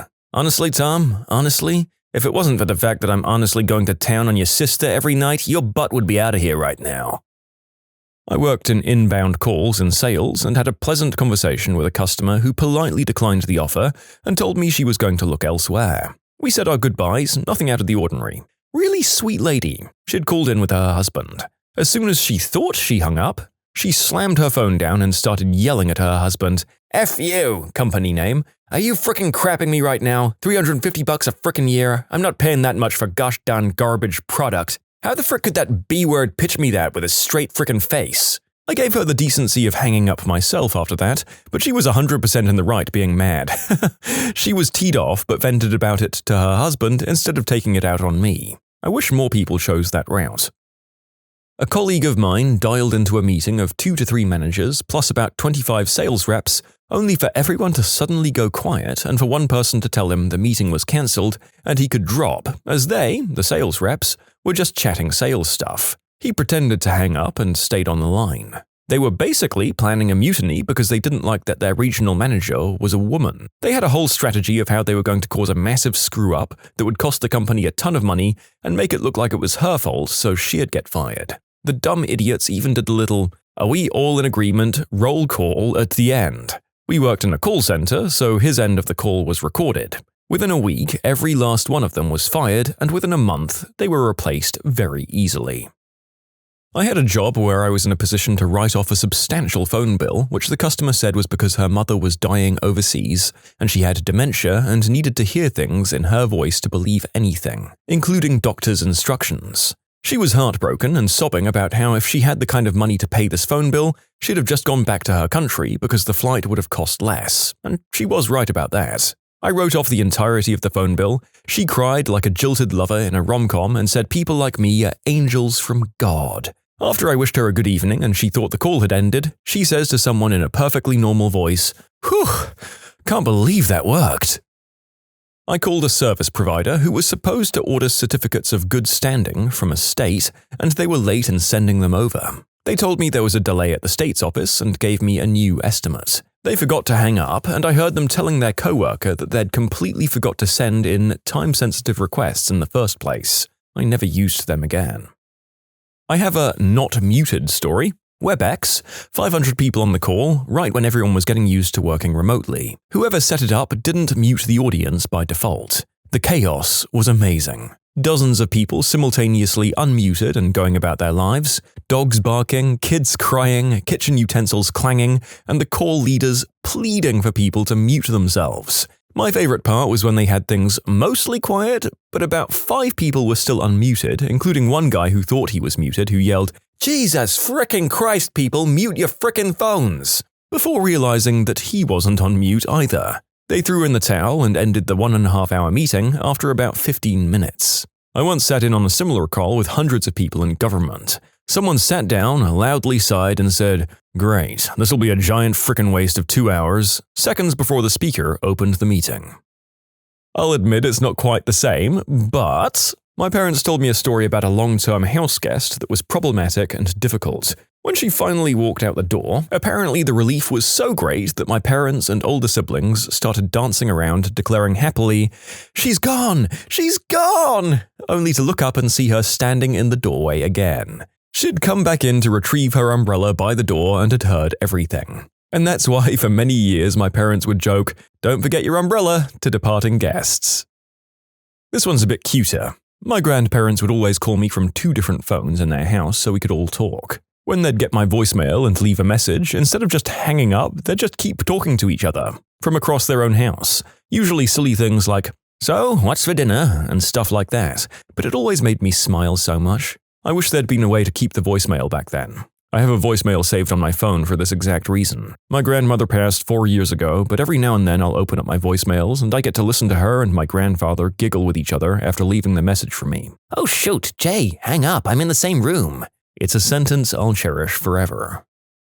Last year, my job was monitoring call quality, so I'd usually listen to phone agents in real time. In one instance, there was a caller that simply wasn't understanding what was being said. After the agent got off the phone with him, there was a 3-second window where I could still hear the agent scream, "Oh Jesus, frick that guy!" I didn't mark them for it as the call had technically ended at that point. Another time where someone had placed a caller on hold, but because of how the phone system works, I could hear the agent even if the caller is hearing music. She placed the caller on hold to call her sister and plan a vacation.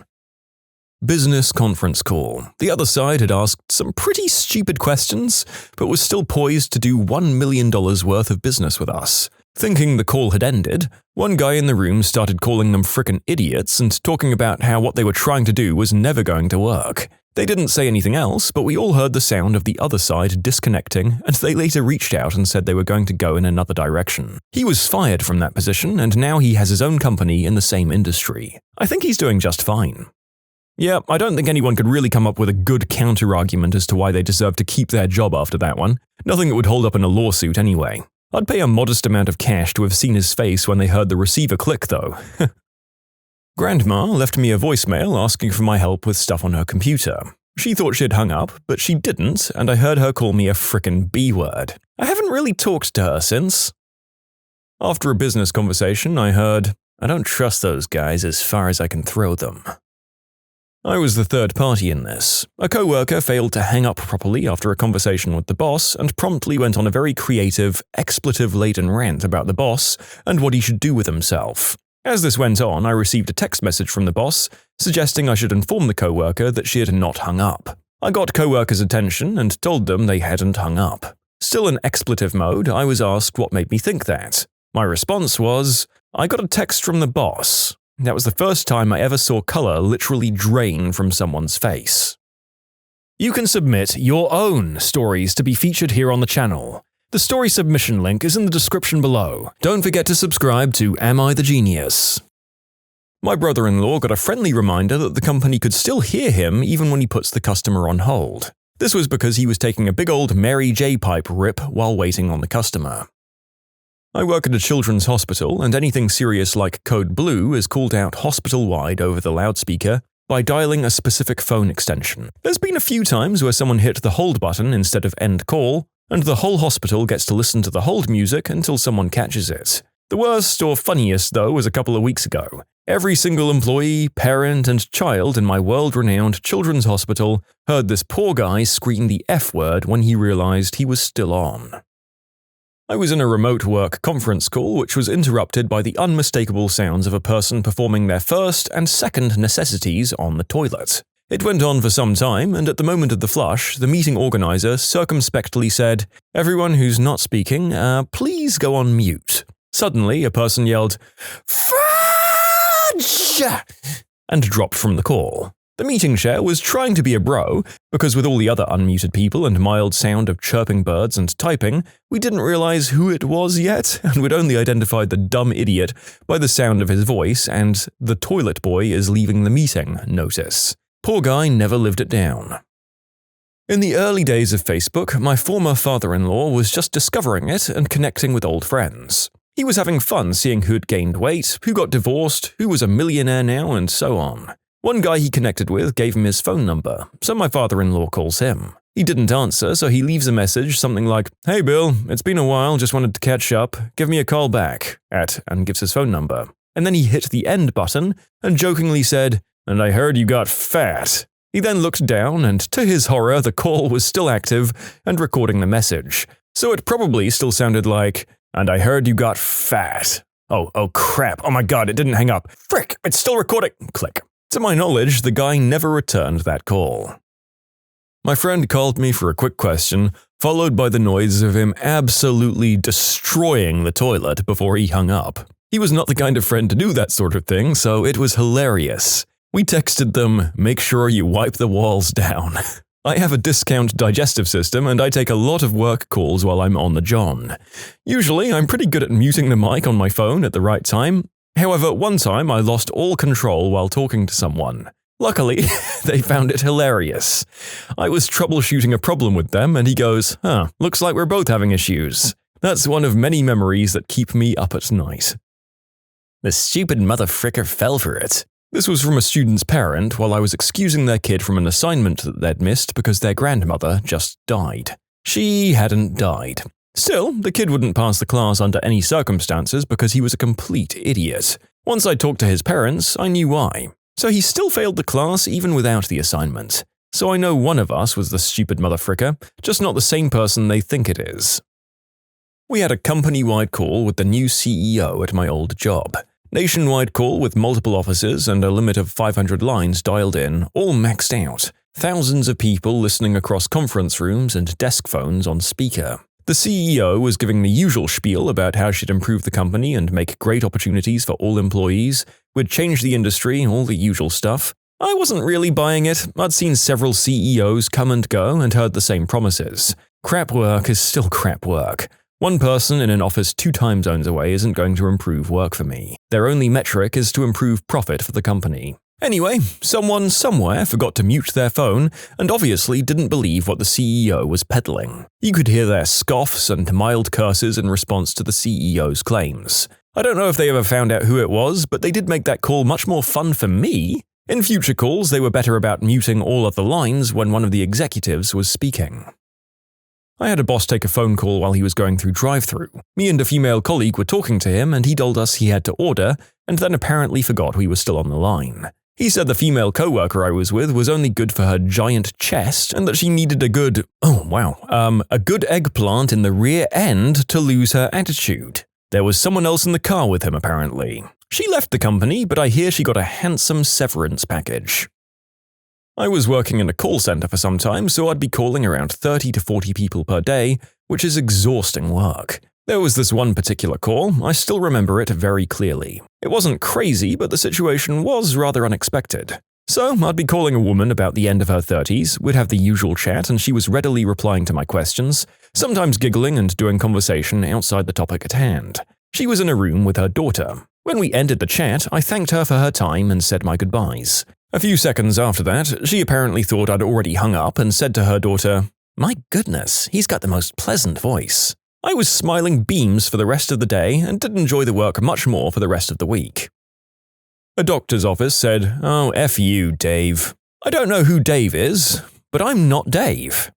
Well, that's quite possibly the last place I'd expect to hear an unexpected swear, to be honest, although I will be forever curious about who Dave was and what he did. If you're Dave, tell us below how you wronged that doctor. You cur. Frick you, Dave. Oh, frick, I left the microphone on. I was FaceTiming my parents shortly after I started dating my now wife. I'd had quite the dry spell and hadn't dated anyone for a couple of years. So I mentioned we were dating on the call and they were happy for me.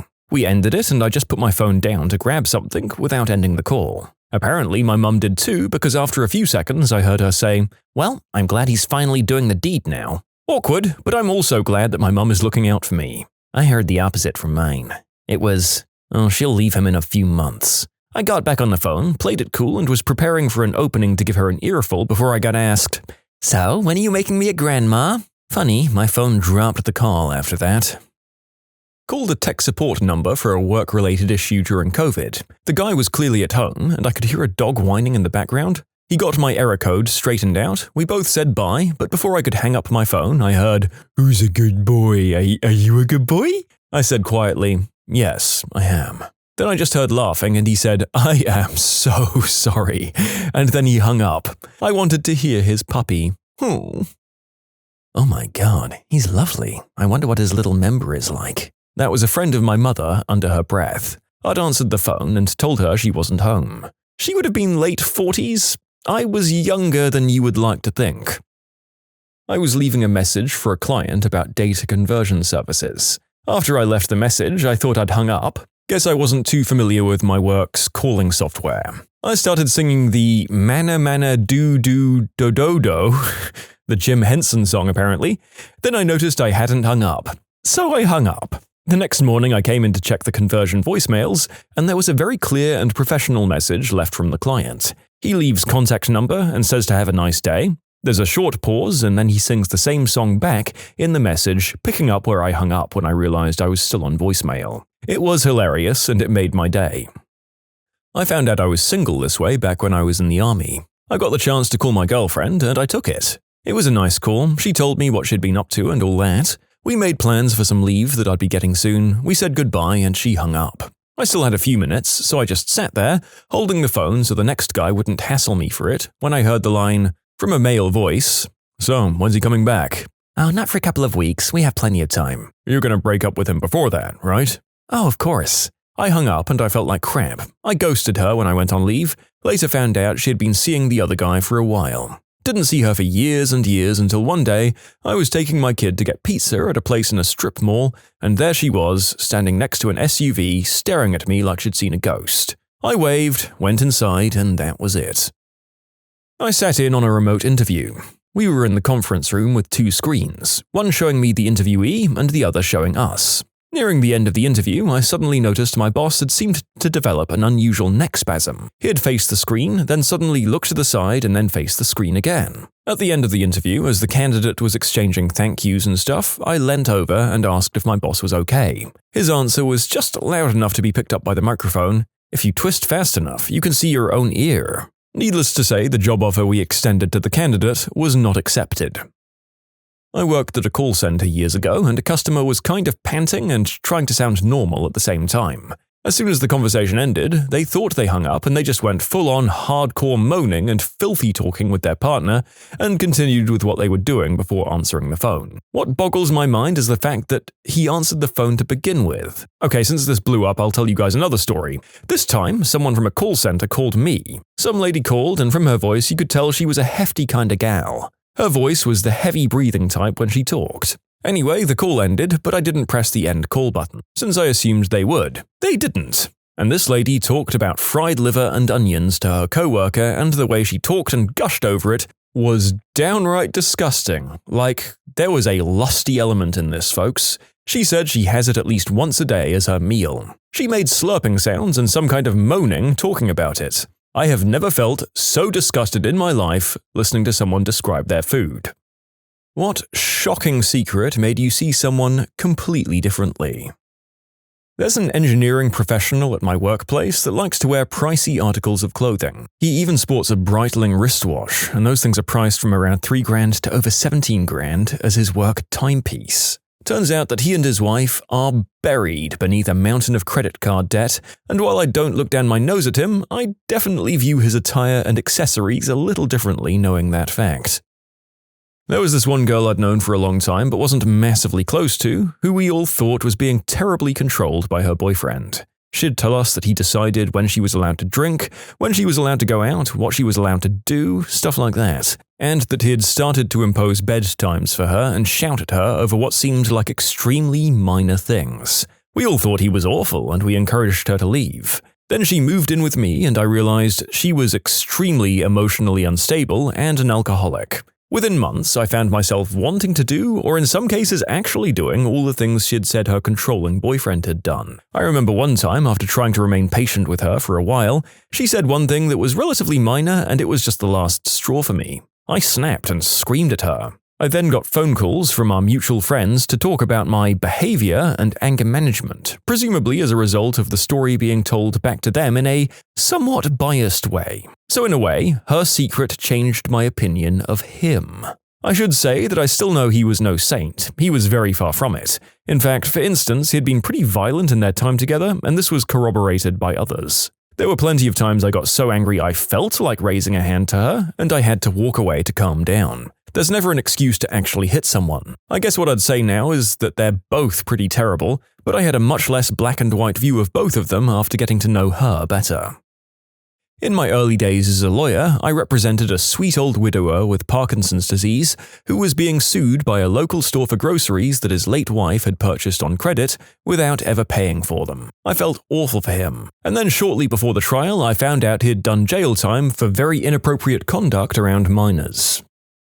My wife's bestie confided in us that while short on money, she was moonlighting as a professional woman who went into people's houses with leather and tools to give them services that were not readily available elsewhere. The word sounds like domino matrix. Until then, we'd thought she was just super vanilla.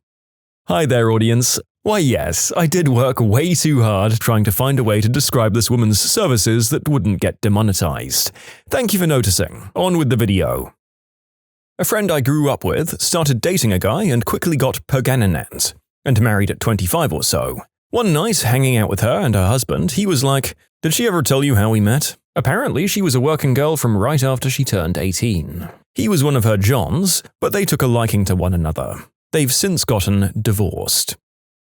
I had a seemingly innocent friend who normally kept to herself about her issues. Then one day she told us that she couldn't tell if she had a sore throat because she was sick or because she swallowed too much splooge the other night. That was the only thing I associated her name with afterwards. My uncle forced my dying granddad to sell over the family beach house for a very low price. He's now a millionaire. He created a surf school on the property, which he then went on to sell, then buying a backpackers, which has become pretty successful.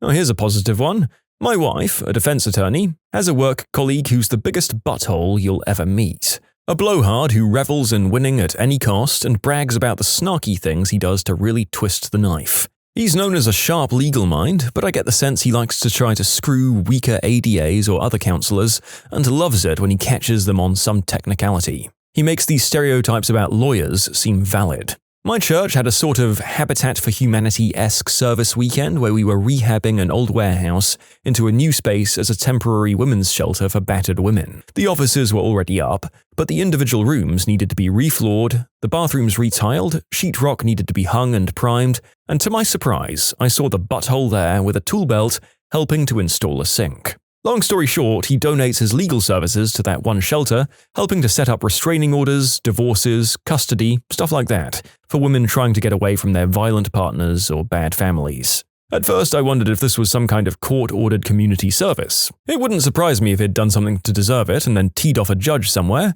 But no, the coordinator for the shelter who was working with my church says that he'd been doing that for the past few years. Apparently, his wife's previous husband was a truly awful man, and he has a real heart for people in that situation. I don't know if that's really a secret, but my wife didn't know about it and didn't believe me when I told her. He obviously doesn't brag about it, which is something I thought he'd totally do. In short, butthole attorney actually has a heart. The local park homeless alcoholic was once a professor of ancient history and dead languages and could speak and write in languages many of us would never even see. He used to teach at Trinity College until he was convicted for his wife's death. How she died or if he did it is a mystery to me, but one person I've spoken to reckons it was an accident, and another says they don't think he did it. Made me see the reality that no matter who you are, you could end up in a personal hell. It only slightly changed my perception, but I was about 9 or 10 when my dad told me why he and my mum split up. His exact words in a sad tone were, she was seeing another man. He wouldn't tell me who it was. From now on, every time an affair is mentioned, I give a quick glance to my mum. She still doesn't know I know. I had a work friend back in the day. His wife was really mean to him. She always would tell me his kids hate him, even though they'd run to the door excited when their daddy was home, and when she was really mad at him, she'd flip out and say that he'd done the deed with his sister, and also a pig. He'd just ignore her and not say anything back. Now, I just ignored it because she'd always try and make him look bad when she was mad at him. Well, one night we were drinking, and he was pretty drunk. His wife got mad too and did it again, but this time the heated exchange went like this. You effed your sister and you effed a pig once. Long pause. You know what? Frick you. That stuff happened like 3 years ago. You need to just drop it and move on. I don't deserve to have it rubbed in my face all the time. Then I realized why she held such resentment towards him, and I noped the F on out of there and never talked to them again. I feel so bad for their kids. It was a really dysfunctional situation for them. Luckily, I heard they aren't together anymore. There was a guy I worked with that was kinda handsy but generally nice all the time. I learned he was gay but in the closet. It was then that I started noticing how he treated everyone else. Kinda like a D-bag. He wasn't handsy with anyone else, so all the positive attention was him trying to flirt, I guess? He wasn't very good at it. I had a conversation with him when he asked me to lunch. I had to awkwardly explain that I'm married. I feel like I might have accidentally led him on. I felt a little bad about it, but I wore my ring every day and I've got pictures of my family on my desk. We're still on friendly terms and I introduced him to my circle of gay bro friends to help him acclimate to the culture. We became decent enough friends, but a lot of the flirt-like behavior stopped. I found out my best friend was an attempted unspeakable act offender and bragged about it to everyone but me. Also found out he held a weapon to one of his ex's throats. There are many more things, but finding this out after a decade-long friendship, I ended it abruptly. I knew he was a narcissist when I first met him, just would never have guessed the rabbit hole went as far as it did. Unfortunately, he took our circle of friends with him. He was exceptionally charismatic. That my friend from middle school was in the witness protection program and his last name was fake. I read that as his last name was fake and immediately thought, why the hell would they draw attention to it by making his last name fake? Hi, I'm Michael Fake. I guess I'm just not running on all cylinders tonight. My grandma cheated on my grandpa when he was in the war. One of her kids isn't his. Everyone knows, but nobody talks about it. As a kid, I used to spend a lot of time playing computer games with my neighbor. One day I caught him pressing the caps lock key each time he wanted to capitalize a letter. I told him the shift key did the same job, which led to a 15-minute tirade about how the caps lock button was better. We've drifted apart since then. That is one hell of a hill to die on, and if anyone says anything to the contrary, I swear I will cut you out of my life and burn your house down. Don't oppose me on this. Don't do it! I had a guy in my D&D gaming group with a smokin' redheaded girlfriend. All of us thought the redhead was gorgeous, but guy code. Until it was revealed that the slightly annoying but tolerated power gamer of the group made it clear that he thought he was next in line to date the redhead if guy number 1 left the picture. It utterly destroyed our gaming group. Redhead thought that it was hilarious in a sad, cringe kind of way, and hurt his feelings. And I personally, as the dungeon master, was aghast that human being's mind could operate that way. Like, dude, she's not a frickin' carnival prize. I couldn't stand to play or even speak to him anymore, but it was pretty clear he wasn't coming back anyway. Good riddance. You can submit your own stories to be featured here on the channel. The story submission link is in the description below. Don't forget to subscribe to Am I the Genius? I just found out that 8 years ago, my wife, a teacher, started an affair with an 18-year-old student of hers. We had been together for 10 years and married for 4 at that point. We had a 4-month-old daughter at the time and she threw it all away. Career, marriage, and family. I had no idea anything was wrong until 5 days beforehand when I found her crying in bed and she told me she was depressed, no longer in love with me, and no longer wanted to be alive, mostly because of my drinking habits. I took sole responsibility. I swore off drinking and I had us signed up for marriage counseling the same day, plus got her in contact with a postpartum depression group.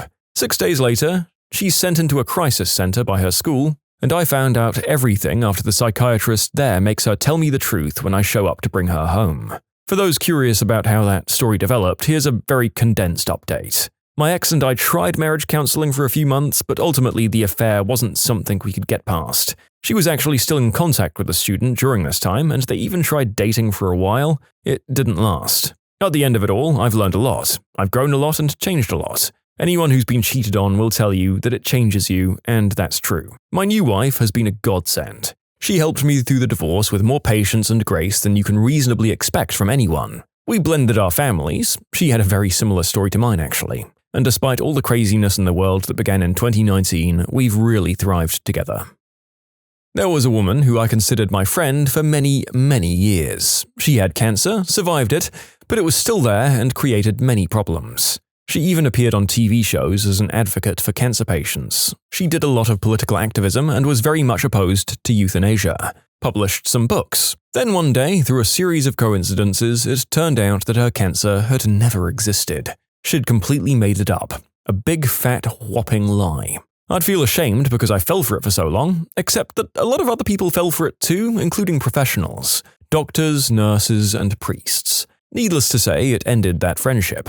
And it made me think a lot about how easily fooled we all are. Oh, and by the way, she's passed away by now. Of cancer. I'm not kidding. Not the cancer she had made up, of course. Karma can be such a witch.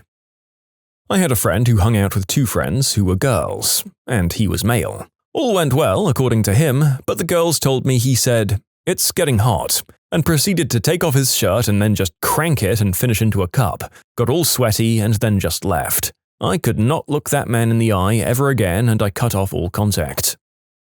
There was this guy in my high school who was the typical big meathead football player bully. Picking fights, playing mean-spirited pranks, super homophobic and misogynistic. He was something straight out of a teen movie. My senior year, he ended up in my English class. At the end of that year, we had to do senior statements, which were basically speeches where you talk about a very painful or life-changing event that you've been through. He got up and began to tell a heart-wrenching story about how he and his brother had been subjected to some awful treatment by his father since they were kids. He hates football and wishes he could do drama like he wants to, but his father would never allow it. He acknowledged what a butthole he was and was besides himself for not knowing how to treat others. He then quietly went back to his seat where he proceeded to cry quietly for the remainder of the class. His story radically changed my opinion of him. He was the first person who made me realize that most people do deserve compassion. He still lives in my hometown, and occasionally I find him at the bar downtown. He's a good guy, much quieter now, but hopefully pursuing something he loves because he deserves the happiness.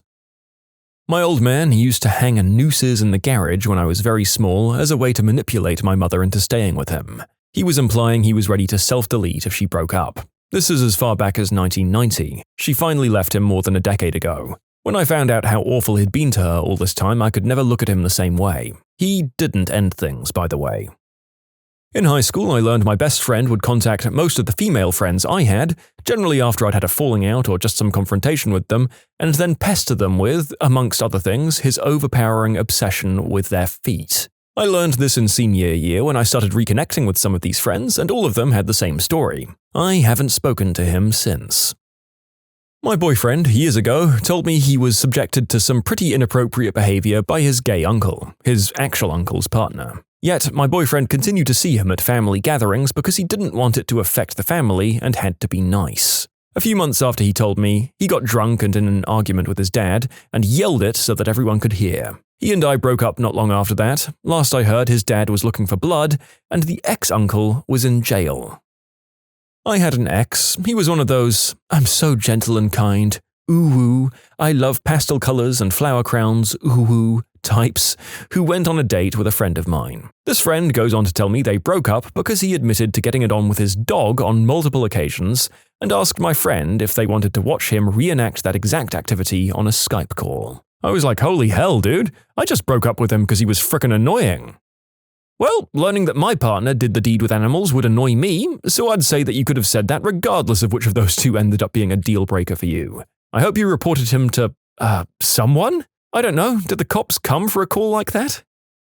Not necessarily a secret, but I was 8 years old, it was Christmas, and our family was over at a friend's acreage for Christmas Eve. I was sitting on my dad's lap, and I placed my hand up against his to compare size, and to my utter shock and horror, I noticed my dad was missing a finger. His pinky finger. My mum and dad were confused. "You never noticed that? He's been missing his finger your entire life." No, I hadn't ever noticed it. It was actually a bit too much to handle for an 8-year-old at the time. I was absolutely devastated. In actuality, he lost his thumb while working on the oil rigs, and they transplanted his pinky finger to where his thumb would be so that he still had some sort of grasping abilities. Pretty cool, but it freaked me out so badly as a kid. My friend in high school went to jail shortly after graduation for committing the unspeakable act on and then physically attacking his on and off again girlfriend to within an inch of her life. Turns out it wasn't the first time either, or the first girl that he'd done that to. We're quite open about stuff in our family, so I've learned a lot of weird stuff about my father and my stepmother. But I think maybe the highlight was when my stepmother casually joked about my father's thing for MTV's Geordie or Jersey Shore. Apparently, my dad watches the show when he can't sleep, all alone in the night. I have a friend who gets in the mood for the deed by the idea of inflicting pain on those who they feel have earned it. I guess a literal rager for justice. Someone I knew told me that predators are discriminated against in today's society, and we should just change the laws around such matters. Complete game changer. My stepbrother stole my parents' identity, opened up credit cards and maxed them out. When my parents found out, they didn't prosecute because he'd end up going to jail. They paid the credit cards off by making a settlement with the bank. If he shows up at Thanksgiving to my mum's house, my dad is deceased, it's gonna be dramatic.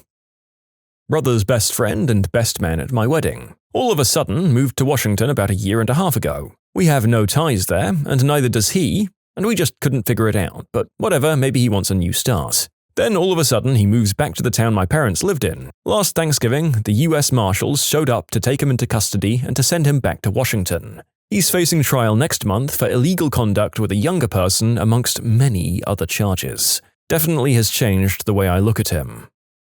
I have a guy friend who's always been quite popular with the ladies, despite being an average-looking guy. We lost touch for a few years, but within 24 hours of reconnecting again, he told me that he secretly meets guys on dating apps, hires male and trans escorts, and absolutely loves cross-dressing. Now, the only time we ever really speak is when he wants my opinion on some underwear or toys. I definitely feel special for being his go-to secret keeper, but he really has no filter with me anymore, and I often get more info than I want or need to know. Sibling set of cousins, my third cousins. They're 2 sisters and a brother. The youngest sister, she's 31 this year, and this happened in about 2009, was dating a mixed-race guy who had one parent black and the other white. I didn't realize how racist her family was. They told her to leave him immediately, and when they found out she had not only not left him, but was also now having normal, consenting adult relations with him, her siblings attacked her while their father watched, and they forced her onto a plane to the EU the next day, black eye and all. Had her personal documents seized by her sister and was basically a prisoner there. I found out about a year later when our other cousin told me. I can never look at anyone in that family the same way, and it's so sad because as a kid I was really fond of them. The older sister had a coffee shop which my dad used to take us to a lot, and I think that's where he met my stepmom. I'm not sure if this is a secret now since my mum knows and I didn't tell her. Though at the time my cousin asked me to keep it quiet because it was top secret and very sensitive information. I don't know if any of the family know that I know about this as well. If any of them ever reads this, you guys suck. I met a friend's new boyfriend who told me that he had spent time in jail for 2 DUIs. He got a DUI, and then he got another one, and the judge gave him jail time. He drank a lot, but when I met him he was at least very careful about not driving. But to be honest, I did judge him for it. Pretty crappy to drive drunk. And how do you get 1 DUI and then not learn your lesson? It was something that affected the way I saw him. Fast forward 3 years and he's now married to my friend. One night I'm out with my friend and she makes a comment about his sister. I'd heard he had a sister who died, but I never knew the details. Turns out she was the victim of a violent revenge by an ex-boyfriend, and my friend's husband is the one who found her afterwards. Walking into the house, coming home from college for summer break, and he found her in a pretty awful state. The DUIs were in that first 6 months after her death. Should he have been driving drunk? No, of course not. But after I learned that, I had so much compassion for him and the terrible pain he must have been going through. People deal with such terrible things, and they don't always deal with them well. When you subscribe, make sure to hit the bell to turn on notifications. Put the playlist on in the background to finish listening to all of the stories. And if you like Am I the Genius, give Am I the Jerk a shot. Everything linked in the description.